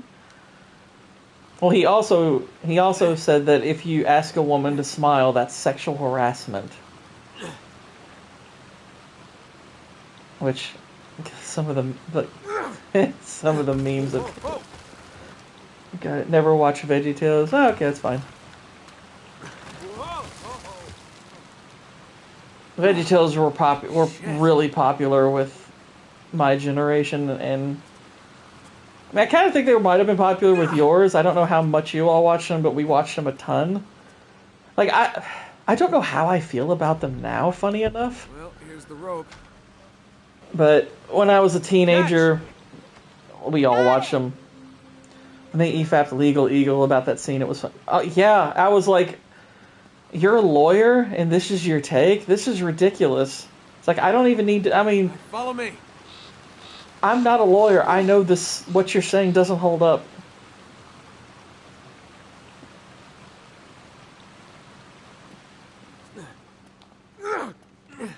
If I could make a recommendation, Israel, look up, if you've never watched it, look up the Avengers Endgame EFAT meme that somebody made for their, I think it was for their episode You're gonna have 100. to jump for it. I'll It's catch you. really funny, Okay. and the way they make use of that, Gotcha. of Brown Table saying sexual harassment is really funny. See? No sweat.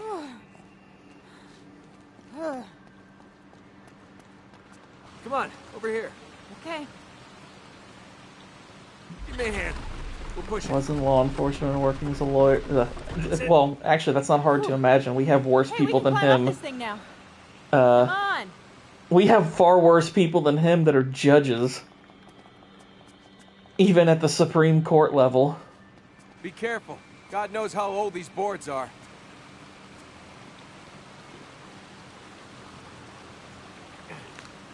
Hey, I found a rope. Supreme Court actually just upheld gun restrictions in New York that are not constitutional, so that tells you how compromised it is right now.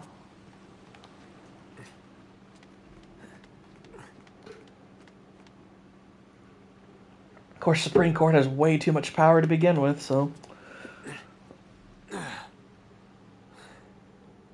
Look. Up there. Is that them? Yeah.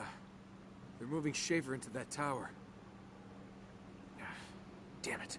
Come on, we've got to hurry. Schaefer.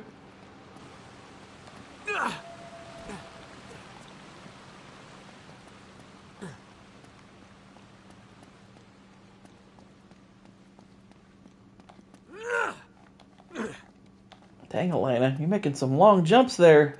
For a lady.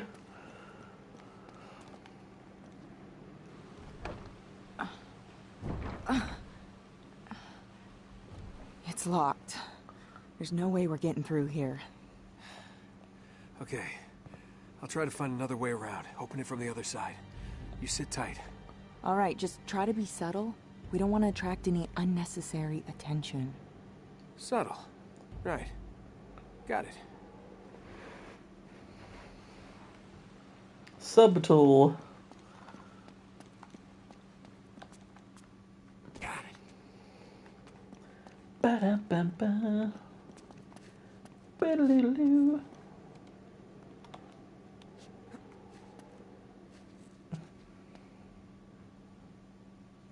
I like how she has this good-looking outfit. Oh, he's dressed like a bum.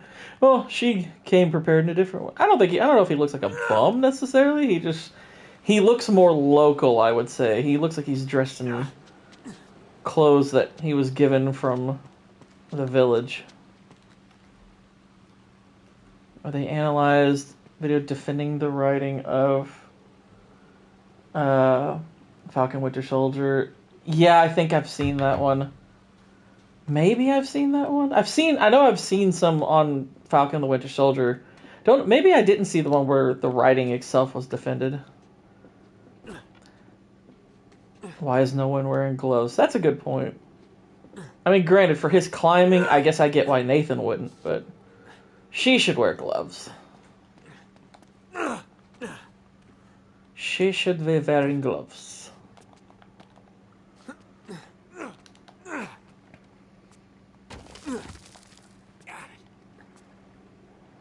Is that the high top one? I mean, they've done a couple with about high top, so maybe. Oh, shit. Quiet.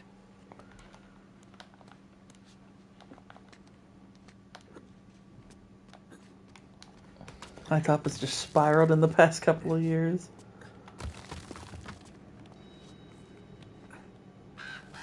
I never watched him before. I've actually only seen High Top as far, in terms of like coverage done on him. Eye out. Stay alert.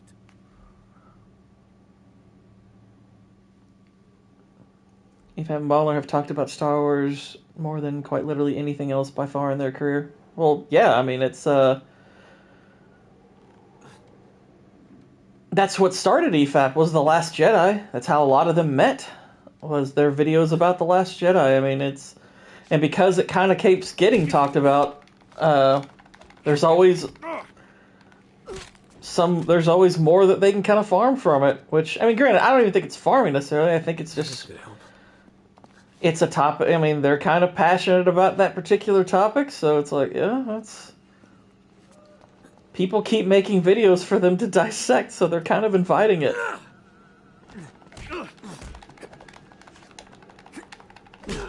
See ya. But yeah, that's what started EFAT basically.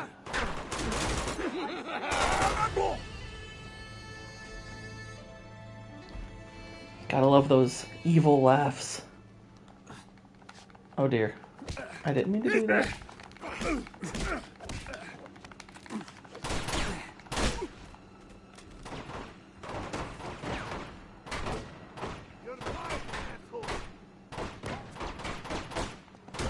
This Batman doesn't kill videos.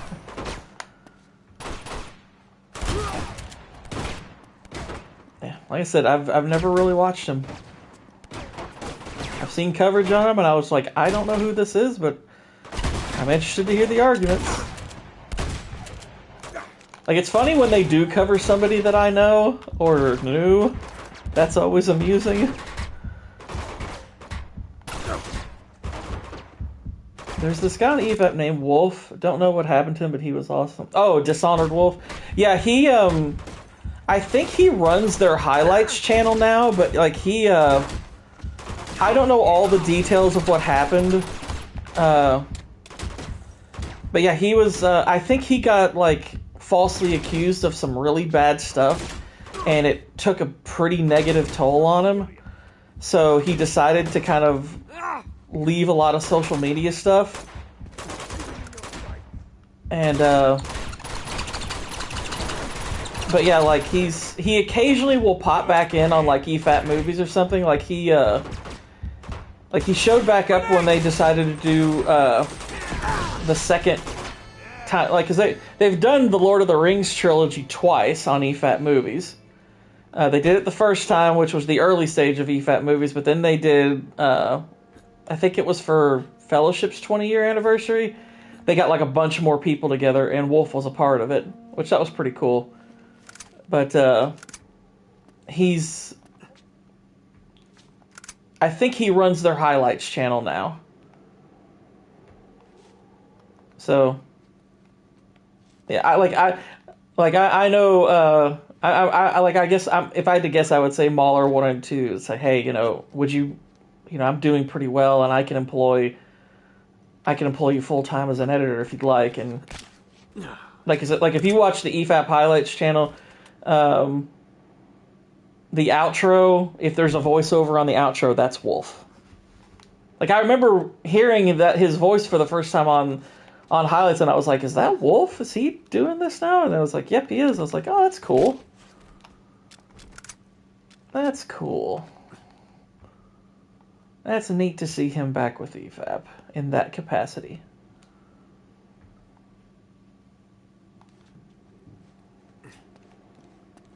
I actually, the other day, watched, he occasionally... Yeah, he does. He'll do gaming streams. That's right. I almost forgot about that. He does do gaming streams there occasionally. The other day, I actually watched the very first conversation that he and Mahler had, which was about Civil War, Captain America Civil War. Which, that was really cool. Kind of seeing how... Because they disagreed on the movie when it came out. I don't know how they feel about it now. I mean, I know how Mahler feels about it now, but I don't know how Wolf feels about it now. But it was kind of interesting to see sort of the genesis of their friendship start. Because I'd heard before one of them allude to the fact that that's kind of how they met, is by disagreeing with each other.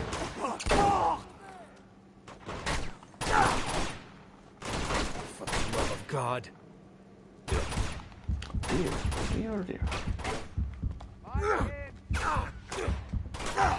Crap. Yeah, he was the edgiest of the group.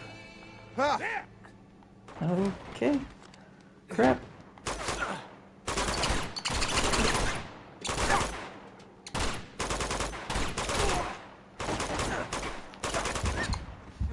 Oh, Wolf is basically the Rags who is more somber and cutthroat. I think my trigger button's squeaking a bit.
Yeah, my trigger button is definitely squeaking. That's lovely. Let's see if I can do something about that after stream. That's annoying. That's really annoying.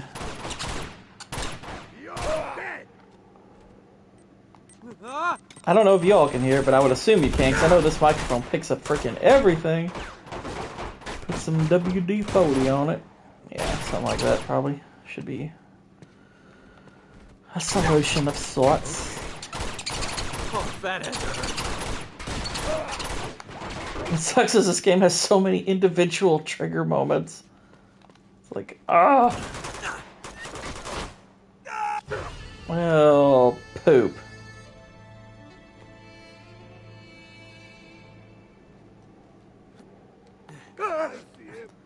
Really? Freaking really? You know what, screw it, just die. I want to stealth some of this, that way I don't have to use the trigger as much.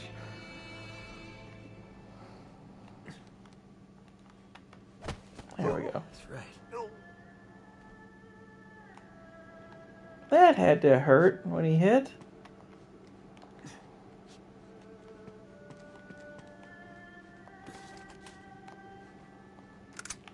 Sweet. This is what we're talking about.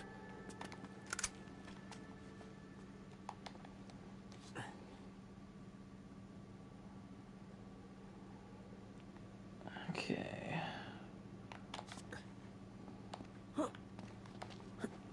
Oh crap! Crap!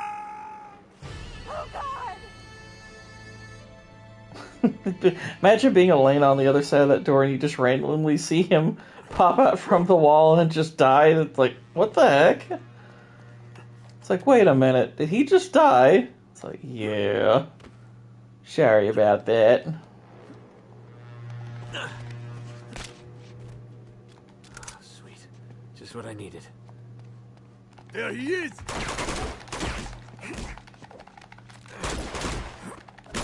I saw that. I mean, it's a regular season game, who cares?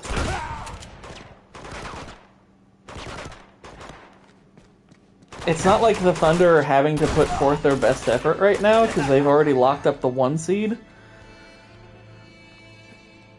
But, you could argue, if anything, if they're trying... I mean, I don't know if they're trying to avoid the Lakers or what. Maybe, maybe not. But the Lakers look like they're going to get the 3 seed at this point. So maybe they're trying to avoid them until the West Finals, but I don't know. Hey! Oh, come on. You can see me?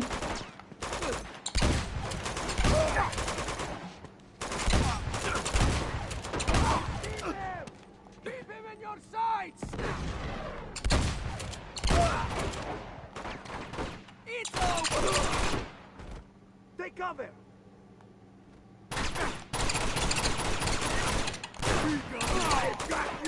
I don't think so. Have some of this. Didn't see that coming. Incoming! Uh-huh. Alright, where are the other shots coming from?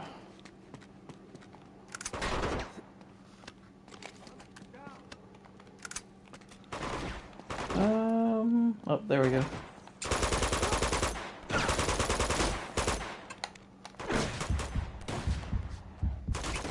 Yes, I do. I do think he should win the MVP. I think he's so clearly the best player in the league that he should win. Hiding. Flush him out.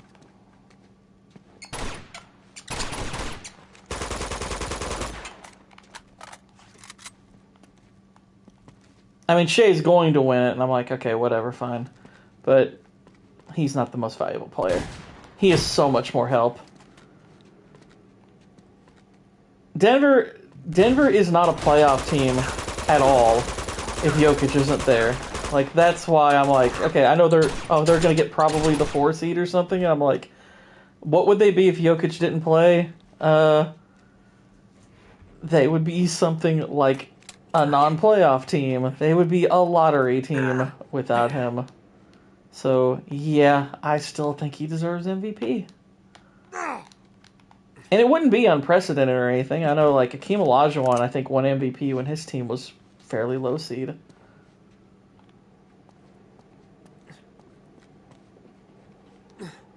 I'm surprised I'll be honest, I'm surprised you're only just hearing that squeak. So I'm like, I can hear it, and I have headphones on. I wonder if putting it closer to my face will help, like, a little bit further away from... Yeah, so it's like, Damn it! There we go. Oh, shoot.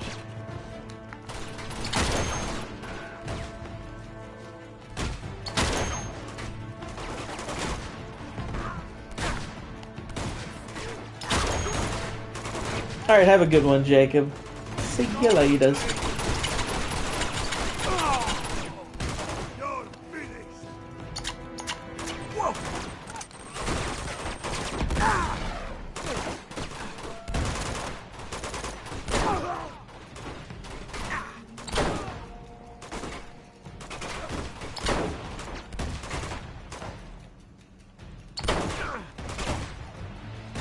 Snap Attack did a video. Wilt Chamberlain was so obviously better than Bill Russell. I mean, as an individual player, I think it's indisputable.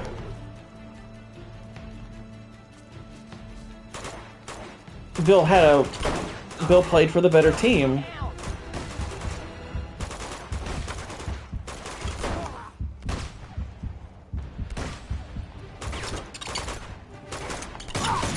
Look out!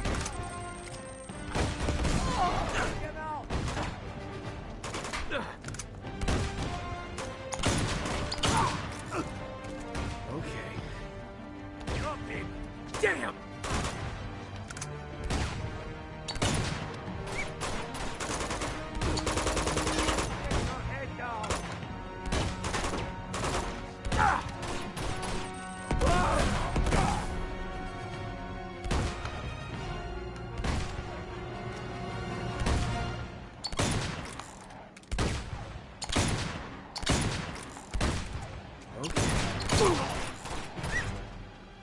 Okay, they're done.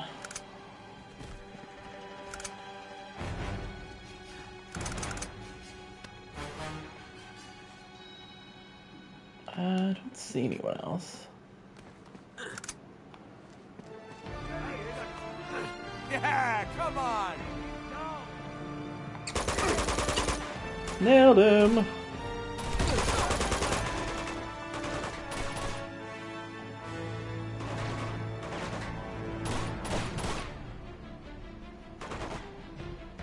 Incoming! That'll come in handy.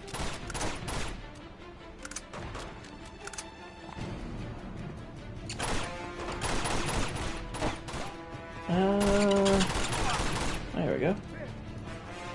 This music is so epic. Yeah, I do love the music in this part. It's pretty good. Oh dear. Whoa.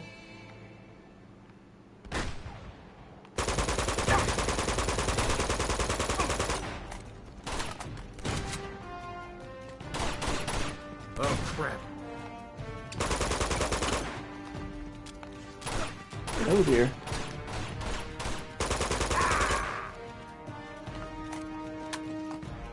Yeah. Shit.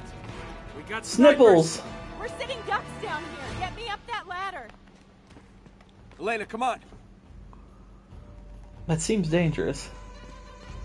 I'll boost you up. Some Modern Warfare 2 camper, shotgun Watch in the yourself up corner. there. Right? What a dick. All right, here. Come on.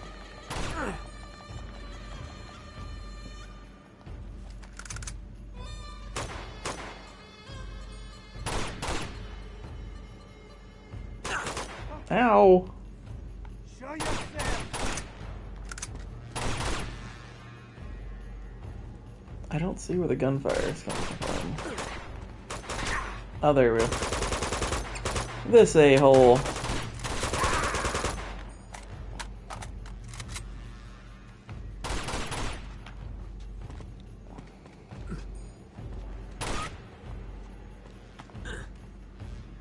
I've seen the trailer for the new Wes Anderson film. I have not, actually. I didn't like his last movie. I mean, granted, that doesn't mean anything about this one. Maybe this one will be good, but I didn't care for Asteroid City. I thought Asteroid City was very mediocre. And not exactly rewatchable.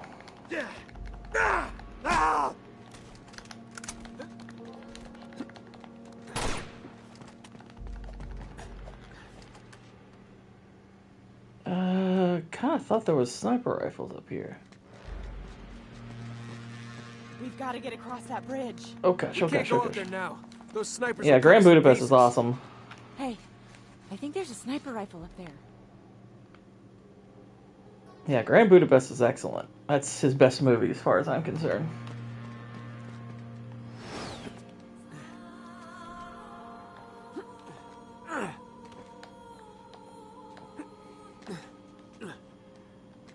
Alright, here we go.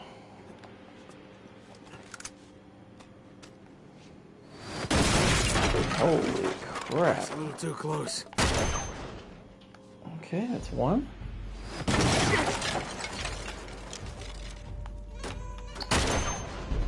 Whoa! Holy shit! Did I do that? Whoa, what the heck?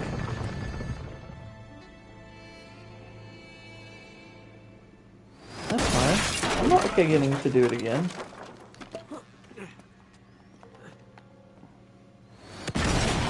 I guess I kind of just wish he'd do something else with his style. Like, go outside of his typical genres.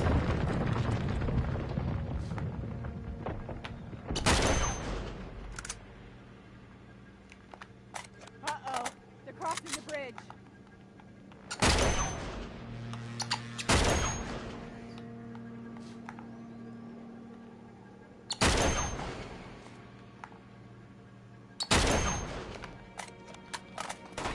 Okay.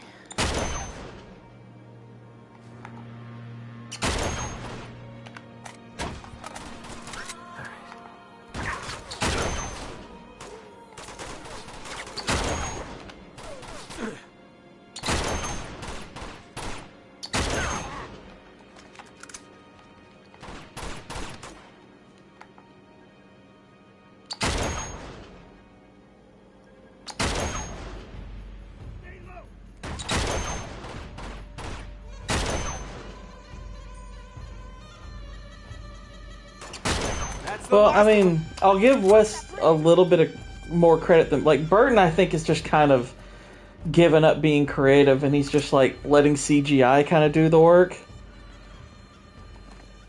Kind of like what George Miller did with Furiosa, where he just decided, nah, I'm not making another movie like Fury Road, so we're just gonna CGI everything, and that's why Furiosa is just not a pretty movie to look There at. they are.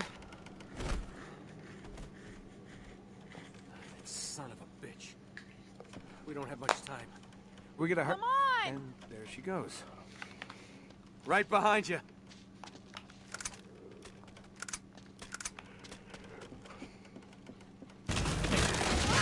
Are you okay? Run away! Keep going! Oh boy. Temple of Doom. Nate! You still down there? Which I'm not a Burton fan, at least back in the day. He's real effective design. It added to his unique creepiness. Yeah. I love the design of some of his older movies.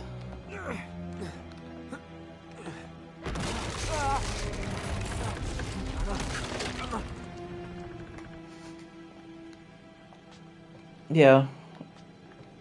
Well, and the difference is I feel like Burton, what I liked about him at his heyday was, even though he had his own unique style that he leaned on, he knew how to use it for different genres.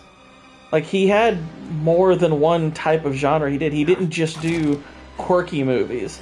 His genre was good for comedy. He used it for horror. He used it, for kind of the mix of both. He did movies like Big Fish, oddly enough, which Big Fish is a really nice kind of drama movie.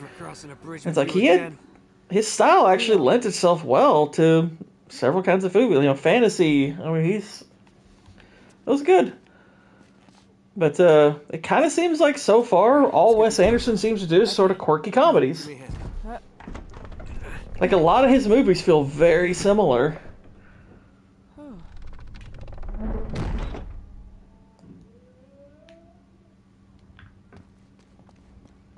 Be careful.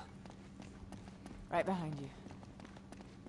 Like, really the only kind of movies that, I guess, divert a bit for him or is when he goes into animation. There's Lazarevich. Which I think he's done 2 of those. Now, granted, both of his animated movies are really good.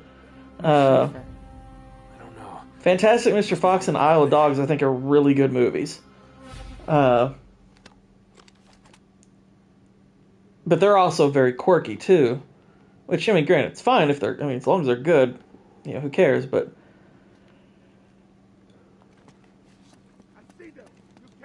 Whew, excuse me. I know a lot of people have suggested that it would actually be pretty cool if he had maybe delved into horror a bit, which I tend to agree. I think his style would be interesting for horror.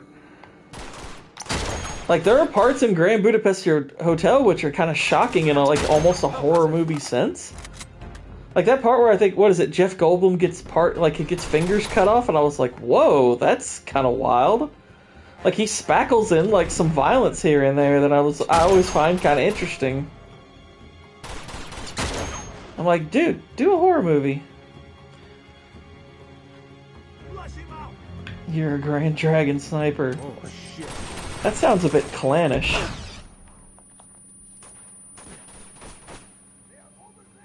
A war film or a western? Western, I think I could see. War film, I don't know how you blend his style with war. Maybe in a Jojo Rabbit sense, I guess, but I guess we've already got Jojo Rabbit, so I'm like, I would almost be worried about it feeling like that. Granted, I love Jojo Rabbit, and Jojo Rabbit's actually a really good movie, but we've kind of already got it, so. Oh, Western. That's good. That's good. Ah, crap.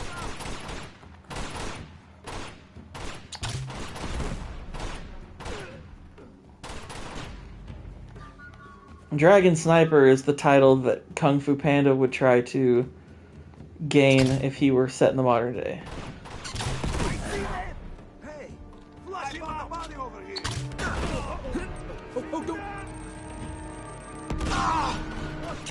There's a lot of mofos in this section. Holy crap.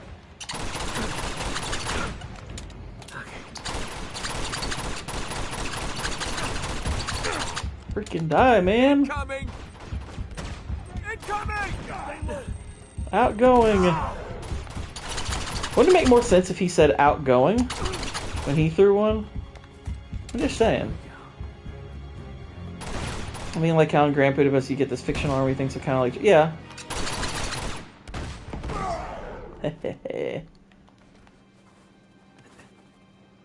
Murder, murder, murder. Okay, this way. Drake is very outgoing. That's true. That's what makes him attractive to the ladies. That's what makes him a draw to the women folk. To the whammon. Any treasures in here? I don't see any.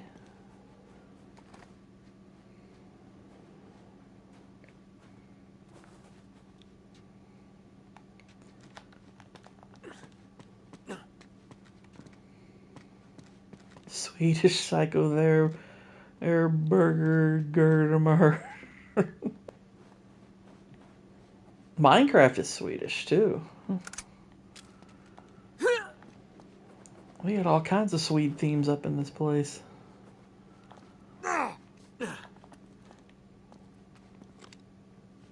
Oh, I mean, I know when I first heard the premise of Grand Budapest, I was just like, what the heck is this even going to be? And then I saw it, I was like, oh, well, that was actually kind of cool. I liked that. I would say the movie of his that I think is somewhat overrated, I mean, I think it's good, but it's overrated, is probably Moonrise Kingdom. I think that movie's kind of boring.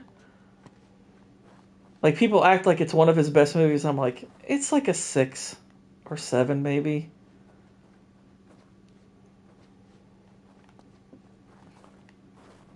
I don't think it's a great movie. It's just like, it's fine. There's way better out there. You can definitely tell when OG creator of Minecraft is drunk tweeting and his Swedish typing comes out. I've never... I don't think I follow him, so I don't know what he tweets about. Isn't he kind of, like, based? Right, I'll get it. Okay.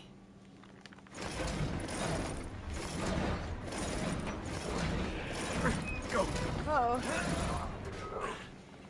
He's kind of based. That's cool. Was there any mention of Notch in the Minecraft movie? I don't recall. Vex might know, because I don't know Minecraft very well. Like, I know a little bit about it, but Right, just like the fire escape. if Notch was referenced, it wouldn't be something that I was looking for in the first place, so Get it up would there, kick kind it of... down. It would kind of be something that would come and go. I know they did reference creators in it. Oh. Hang on. Back That way, much back I way. know. Special delivery. That'll work. Good thinking. Oh, the actual career. Oh, okay.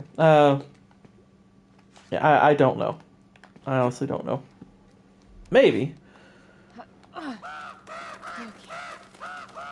mean, granted, honestly, part of the reason I don't look for that is because that stuff typically means like very little to me. Yeah, cute. Alright. There you go. I have zero interest in a Minecraft movie. Well, I didn't have much interest either, but I watched it. And it's freaking awful. Like, put it this way. After watching Minecraft, I feel more compelled than ever to watch Snow White. Because I honestly have a hard time believing Snow White is as bad as Minecraft was. Minecraft is one of the most aggressively stupid movies I've ever seen, and unlike Snow White, it's successful, which annoys the crap out of me.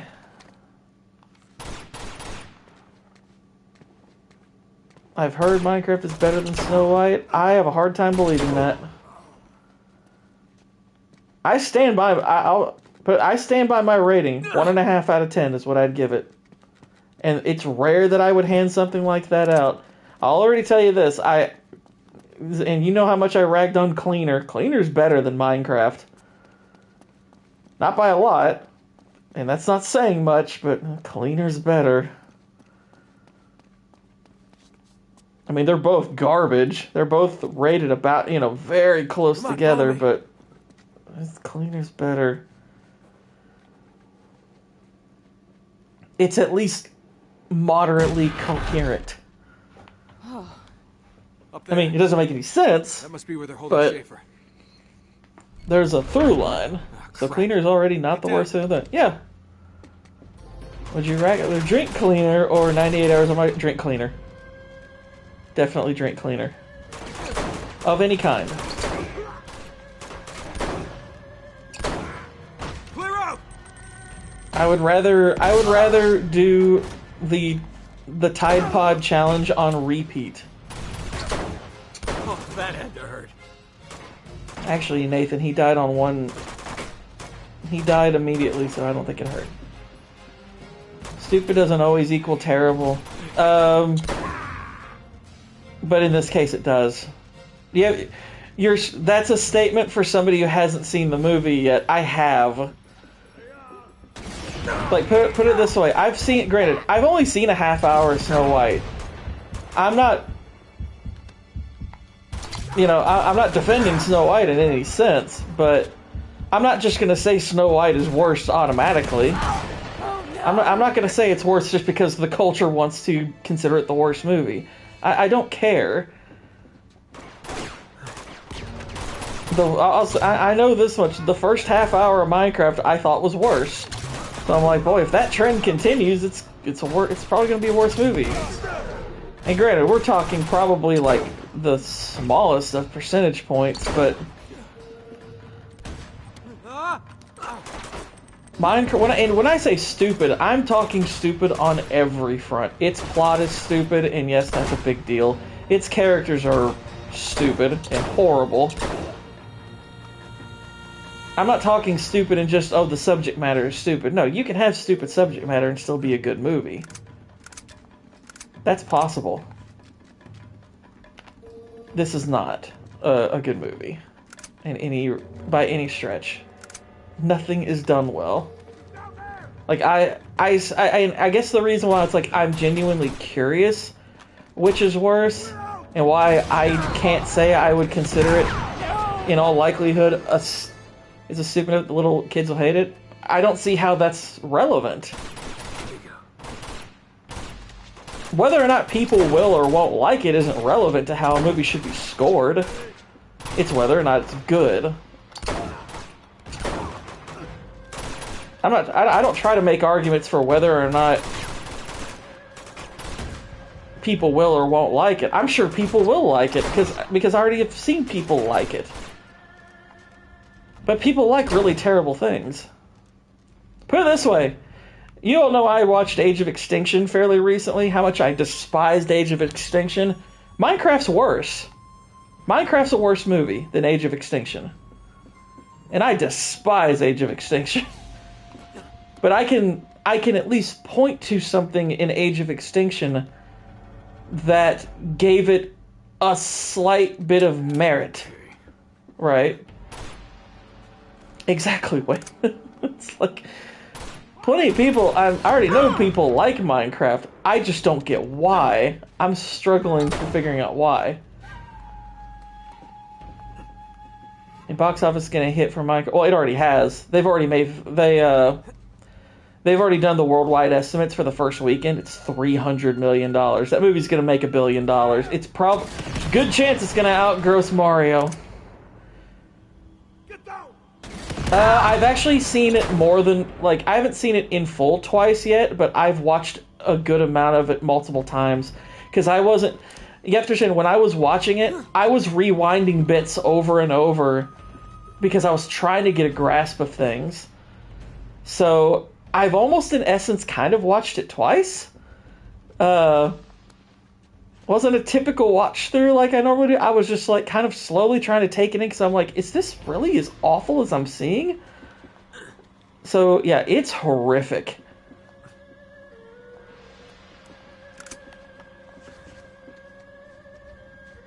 Now again, Snow White I'm fully willing to accept the possibility Snow White's a worse movie.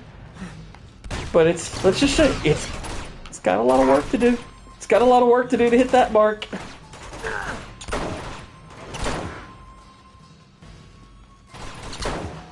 Like, even as bad as Age of Extinction is, I found merits. Well, maybe a merit. I can't think of anything of merit in Minecraft. Like, nothing. I literally cannot think of a single meritable thing to compliment that movie on. Some people, I guess, might point to, like, well, it's a good-looking movie. I was like, I don't know. That's kind of subjective. I don't know if I like the look of the movie, to be honest. I still would contend it would have been a much better animated movie, or much better, granted, assuming that the plot's better.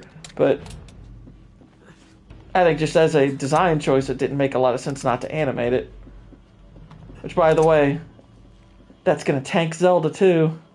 Just so you'll know. I hope nobody's getting their hopes up about a Zelda adaptation. Zelda's adaptation is going to be awful. It's going to be awful. You can take that to the bank. It will be a terrible film. No doubt in my mind. Just, if you don't believe me... Did you see that, Elena?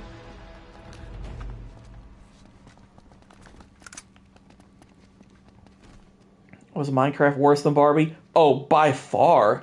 By far. Barbie's a bad movie, but it's bad like 3 out of 10, maybe 3.5. There are things about Barbie that are objectively good.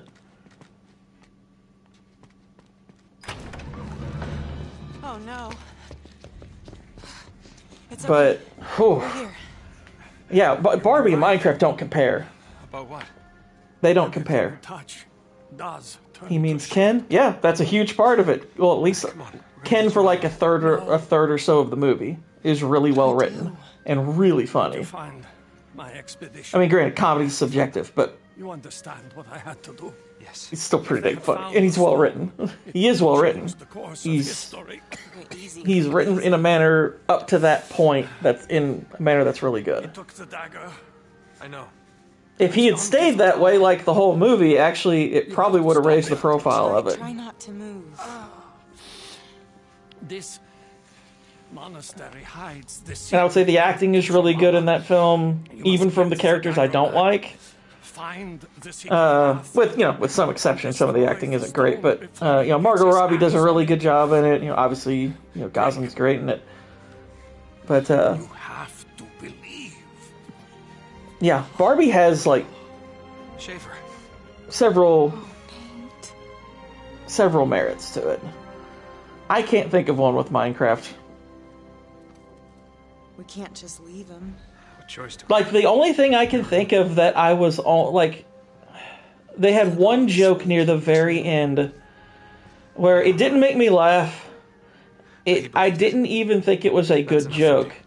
It was kind of the kernel. It was the kernel of a good idea for a joke. That's the best thing I can say for its humor. Is there was one joke that I thought I think we should that split up. could have been good. No, listen. I'll go scope out the secret entrance thing, and you go to the tower and figure But out that's how the to get closest that thing it back. got for me out of even a smile. Yeah, all right. Just keep your head down and stay in radio contact. And again, Snow White may be just as terrible when it comes out. If Minecraft is worse than Thor 4, it is worse than Thor 4. It is. It is, and I wouldn't just say it's worse. I think it's significantly worse. I mean, you know me. I despise Thor 4. And you know what? It's fun. I'm kind of glad you brought that up because, yes, this is the angriest I've been at a movie since Thor 4. I was kind of wondering that myself. I was like, what's the last time I was this like aggravated at a film? And I'm glad you brought that up because that answers that question I had. This is the most aggravated I've been at a movie since then.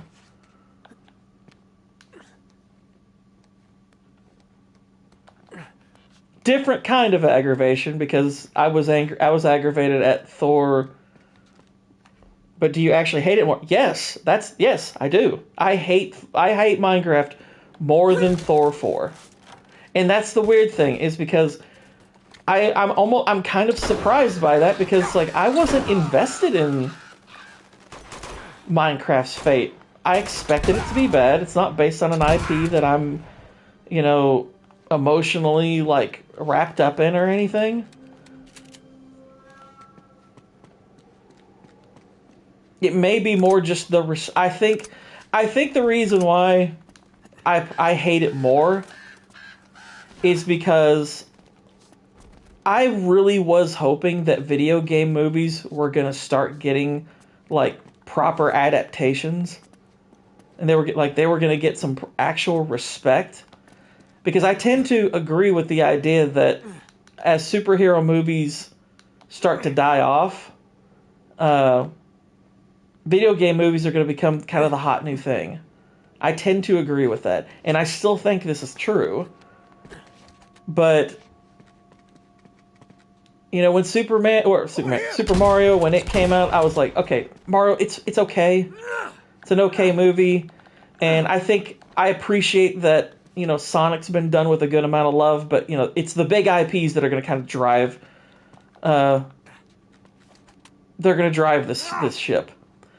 They're going to be steering the ship for us on what kind of effort we're going to see out of these adaptations. With Minecraft being as successful as it is, why on earth would they put forth actual effort? What's the point?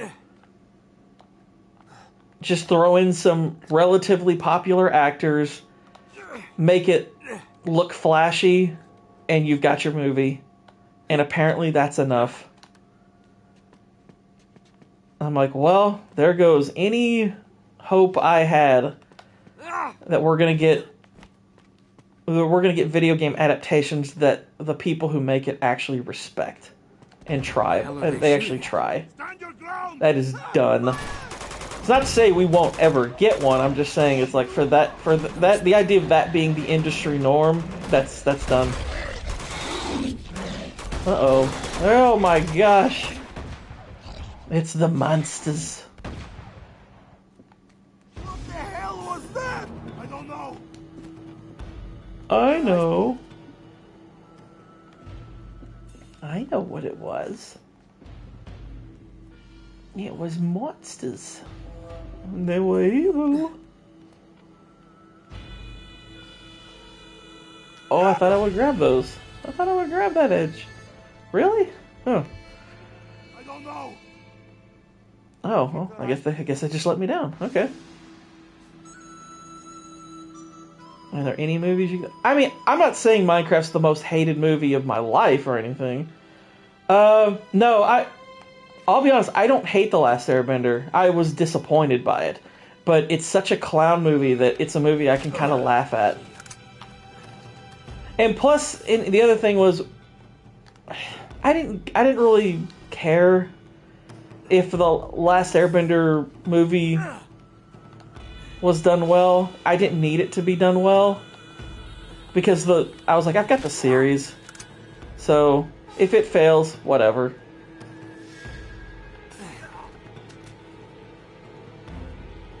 There's still a good story in place, whereas like, you know, adapting a video game to a movie, it's a little different because, you know, you're adapting something from a completely different medium. Have you watched Dragon Ball Evolution? I haven't. And I have heard that is a special brand of awful. But I have never seen it. And I mean, I don't have any familiarity with Dragon Ball, so I don't know if I would actually hate it, but I would imagine I would probably think, yeah, that's horrible, but would I feel hatred? I don't know. But yeah, I have heard that is, there's absolutely no reason to even consider. Yeah, I've never had a reason to watch that movie. None whatsoever. Even have a story, so you would think a good writer could come up with something. Well, the funny thing is the theme of the Minecraft movie is about creativity, and I can't recall a less creative movie. It is so uncreative. It kind of flips back and forth on its own themes in ways that are really strange at times, where you're like, do you all even know what you're making?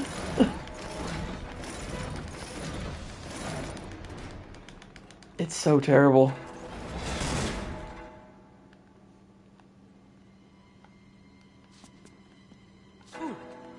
I mean, put it this way, like, I mean, even the EFAP guys, when they were covering it yesterday, they were like, Yeah, I didn't expect that we were going to be talking about this movie for as long as we did, but there you go. This movie brought back the 8-hour EFAP. And I was, like, after I watched it, I was genuinely curious, like, what are these guys going to say about this movie?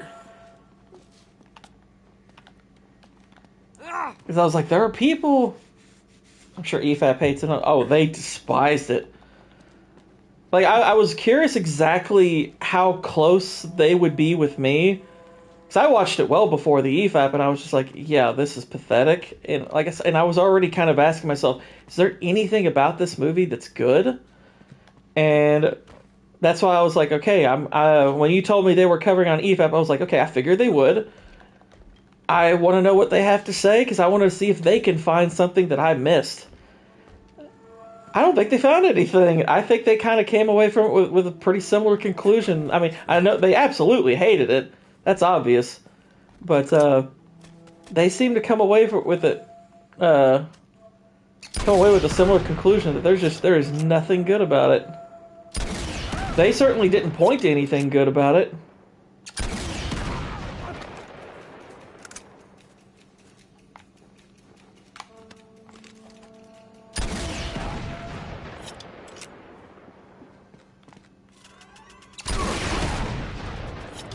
So I guess in that sense I was like, well, at least I feel vindicated.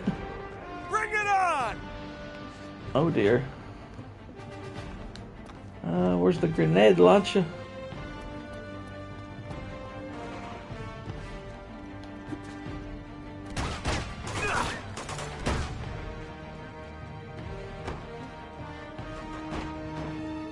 And then they brought it. Yeah, I ended up watching that entire EFAP. It took me a little while because I was watching it between different things, but yeah, I finished that this morning. Take him out.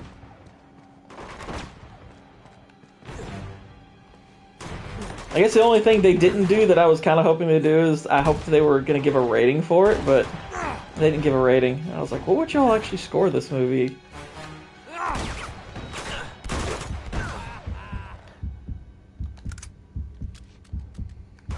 Yeah, exactly, a crossbow. All these guys walking around this armor, it's like, I got my crossbow!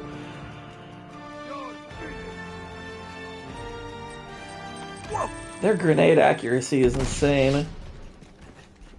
Find him. Nathan builds a guillotine out of nowhere. That's my thing.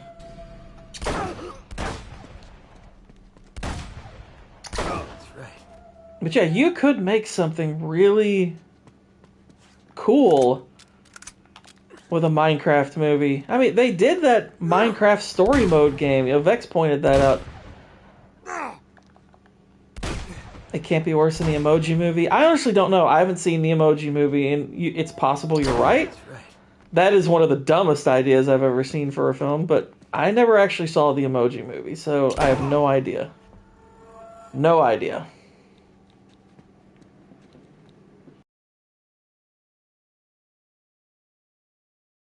Good idea that was.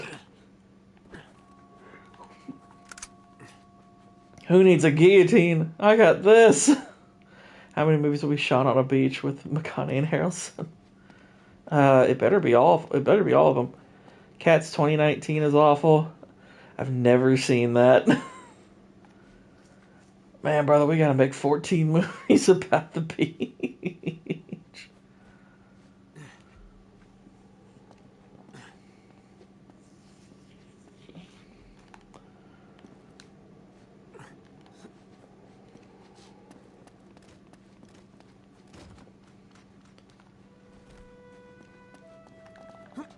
The weed budget will be insane.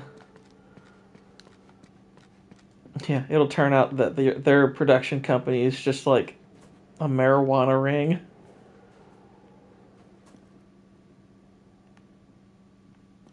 I agree, Whitey. It's like, come on. I want to use this on some people. I want to shoot some people. Have you seen Birdemic? Oh, I've seen Birdemic multiple times. Minecraft is definitely worse than Birdemic. Birdemic's funny. Birdemic's funny. I can watch Birdemic and have a really good time. That movie is funny as crap. Birdemic has that quality like The Room has, where it's so bad it's good. Birdemic is hilarious. Now, as far as like, is it unironically better? I'll be honest. I don't know. I don't know for sure that I can answer that. I don't know for sure that I can say no. Because as stupid as Birdemic is, it's not exactly difficult to follow the plot. It's a stupid plot, but I'm like, yeah, I can follow it. I probably should have So The warned Mummy you about Returns is definitely... Oh, yeah, The Mummy Returns is way better. You about these things? When were you planning on telling me? that. Just lay low and stay out of their way. Prostate exam by Sassy Black Lady or 98 Hours of Minecraft. I mean, I'll take the prostate exam. It's fine. I'll take it's fine. I bet you'd rather watch Minecraft again after the... rather than Lion King live action version, obviously. Well, not obviously. Possibly. But I'll be... That's actually a good question. I don't know. That's a difficult one. That one I'll need time to ruminate on.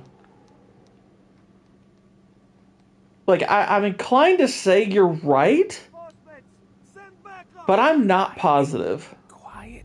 Oh God, they're all dead. Those things. I'm actually not positive about that. What the hell are those things?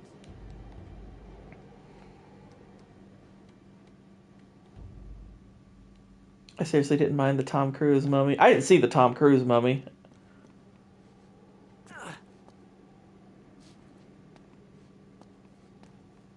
Well, keep in mind, I was not at a theater of walking out variety when I watched Minecraft. So, it's not fair exactly to say that, but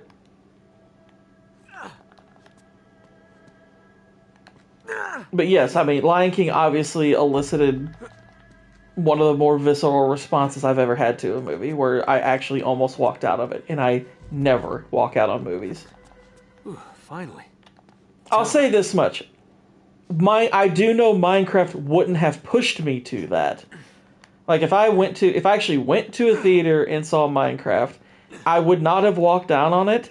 Would I have wanted to? Perhaps not. The difference, but part of the inherent difference, where it might be a little bit unfair to make that specific comparison kind of a tiebreaker, is because I'm tired of your excuses. Minecraft would carry with it a compulsion of I have given you being compelled not to walk out for the simple fact that I don't know what's going to happen. Whereas part of the reason why walking out of The Lion King wouldn't have been all that big a deal is because I already know how The Lion King ends, because I've seen the animated version. Meanwhile, Drake So, and I was like, okay, this movie's not diverting from it in any way, so I don't actually have to finish watching this to know what's going to happen. I know what'll happen. What an asshole. I'll try to smooth things over with him. Just stay here. It's 5:45. See what you can Yeah, work out. after this cutscene, we'll probably call it for the day, and we will finish Uncharted 2 tomorrow. We might even start Uncharted 3 along with it, because I don't have to, like, switch. I don't have to turn off the stream to go to 3. That belongs to me. Nate? Get out of here. Give me the dagger. They'll be here any Chloe, minute. don't make me take it from you. How am I supposed to explain where it's gone? You'll think of something. You always do. Just do one thing for me. Take that son of a bitch down.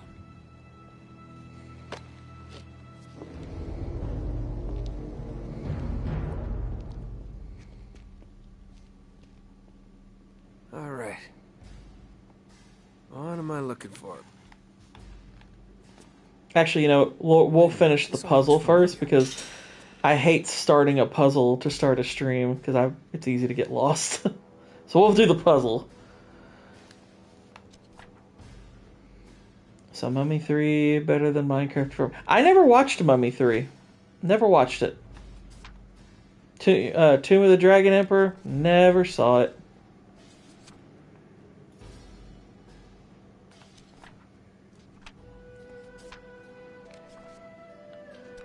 It might be these pages. Yeah.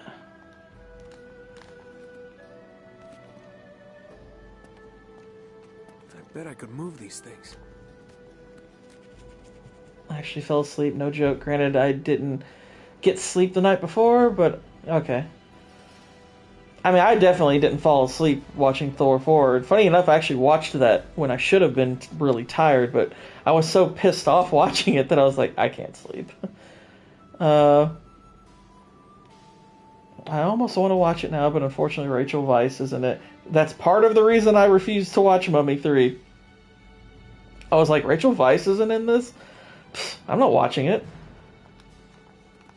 I had a huge crush on Rachel Weisz from that movie. Oh, gosh. The way she looks in the first Mummy, oh my gosh. She looks unbelievably good. First Mummy, she is beautiful. Alright, each of these creatures seems to be associated with a color. Okay, so white is the serpent and the orb. So you didn't like her performance? What are you talking about? I just said that I thought she was gorgeous and I loved her in the movie.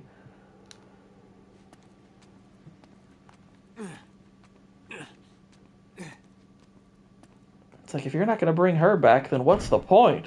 Huh. I want to review the first episode of the Highlander next? TV show. First, I probably should watch the Highlander movie. She had an extra sultry look in Returns. I prefer the way she looked in the first one, I'm not going to lie.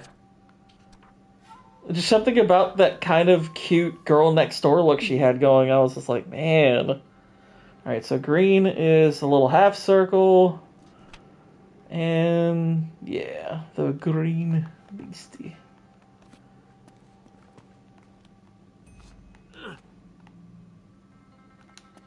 But yeah, after the first Mummy, I was crushing pretty hard on old Rachel Weisz.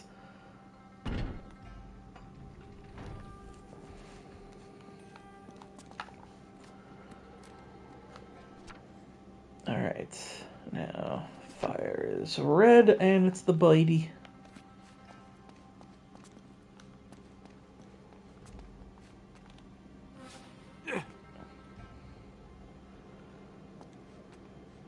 I'd probably rather watch Minecraft than Batman v Superman. No, I'd easily rather watch Batman v Superman. Not even close. I would most definitely watch Batman v Superman over Minecraft. Not even close. Batman v Superman has good parts.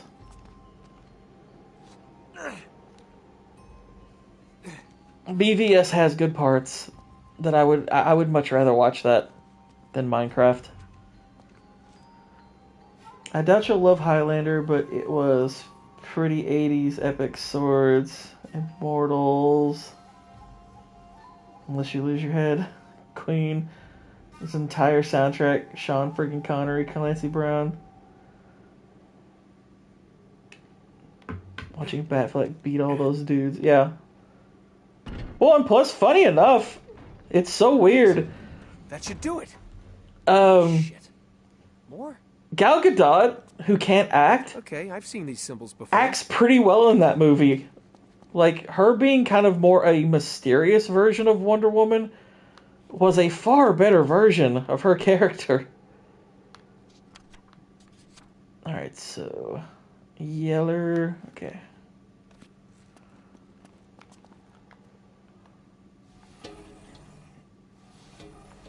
I believe it's that one.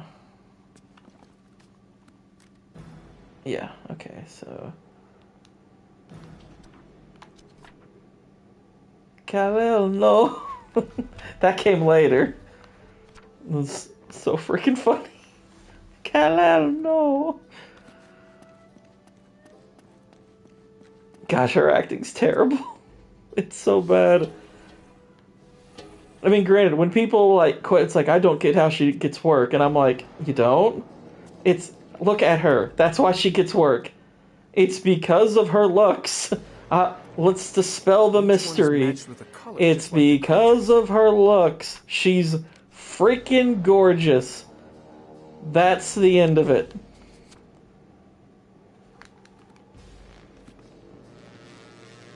So they did offer Weiss a chance. I know, you said that.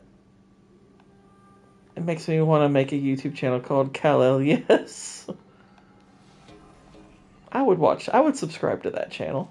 Heck yeah.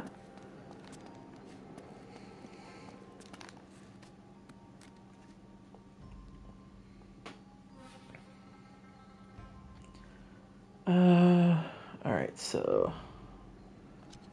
Apparently she thought the script sucked. Sounds like she was right.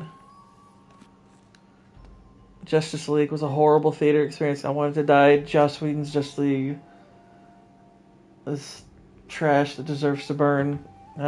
Both Justice Leagues were.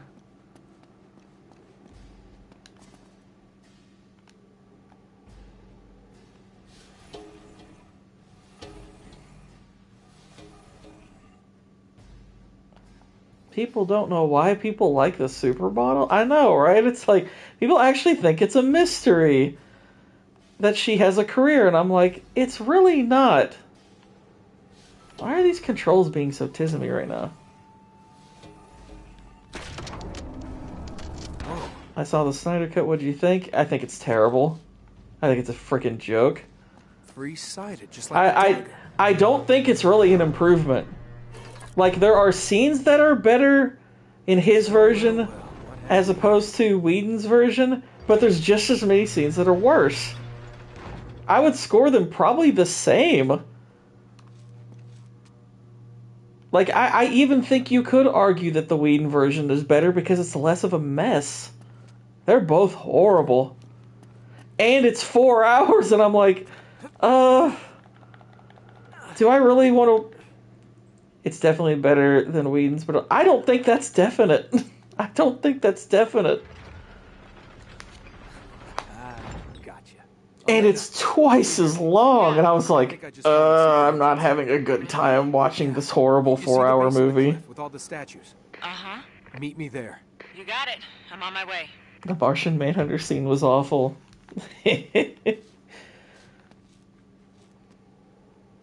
Well, from what we've learned, from what us MMM people have learned, Martian Manhunter saves everything. That's some deep lore, though. That's before even I was there. Alright. Okay. I could keep going on, because this is actually a lot of fun. The EFAT movies ripping it apart was epic. Yeah, I recommend watching that, Israel. EFAT movies did... I think they did both versions of Justice League. I know Mahler made a video on Snyder Cut. But yeah, EFAT movies, I know they did most of the DC movies. They haven't done all of them, but they've done the majority. They ripped into Man of Steel hard. Which, it's funny because I didn't realize how bad Man of Steel was until I watched the EFAT movies, because I always thought Man of Steel was kind of okay.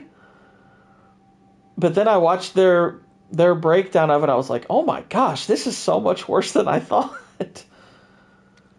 But, like, Wonder Woman, they did that. They did both Wonder Womans back to back, which I knew the first Wonder Woman wasn't very good. I didn't know exactly how bad it was, but I kind of knew going, I was like, yeah, Wonder Woman's wildly overrated. But yeah, their DC arc is actually pretty fun. I kind of hope they do the rest of them, but we'll see. They've actually, from what I understand, the EFAT movies recordings, they have a ton of them backlogged. But obviously they have to do a lot of editing to put those out so they can avoid copyright. Like I know that Mahler announced this on EFAP Saturday that they have a comedy movie arc of like 14 movies that they're going to start rolling out later. It shouldn't be too long from now that they start rolling those out. But they have a lot of movies backlogged. I need to see what they thought of Gun Suicide Squad. They actually covered that on an EFAP episode, so their conclusion was pretty similar to mine. They probably scored a little differently than I do, but the gist of it is it's a terrible plot, but but it has really good character work. That was the general consensus they had, was that the character work was actually really, really good, and it made the movie watchable. But I would venture a bet that they might say that the Suicide Squad might be the best DC movie, the DCU movie. Though I'm not positive of that. I think there's at least a chance. But yeah, they were like really like the characters, but it's a really stupid plot. But yeah, they did do a breakdown of it. They did do a breakdown, which I listened to. Thought that was pretty interesting. I listened to their breakdown right after I watched that for the first time. But anyway, this was a lot of fun. I always like talking with y'all about various stuff as we play. And I will be back at it tomorrow. And we're going to finish up Uncharted 2 tomorrow. So that'll be fun. Might even start Uncharted 3. Depends on how long it takes. I don't feel like this game has much more than about an hour or so left. So, last episode of MMM for a little while. And tonight we're covering American Psycho, which is awesome. I'm looking forward to that. So make sure you're all over on Cannoli Sasquatch's channel tonight at 9. But anyway, I will see you all again really soon. Until then, good night, God bless, and Godspeed.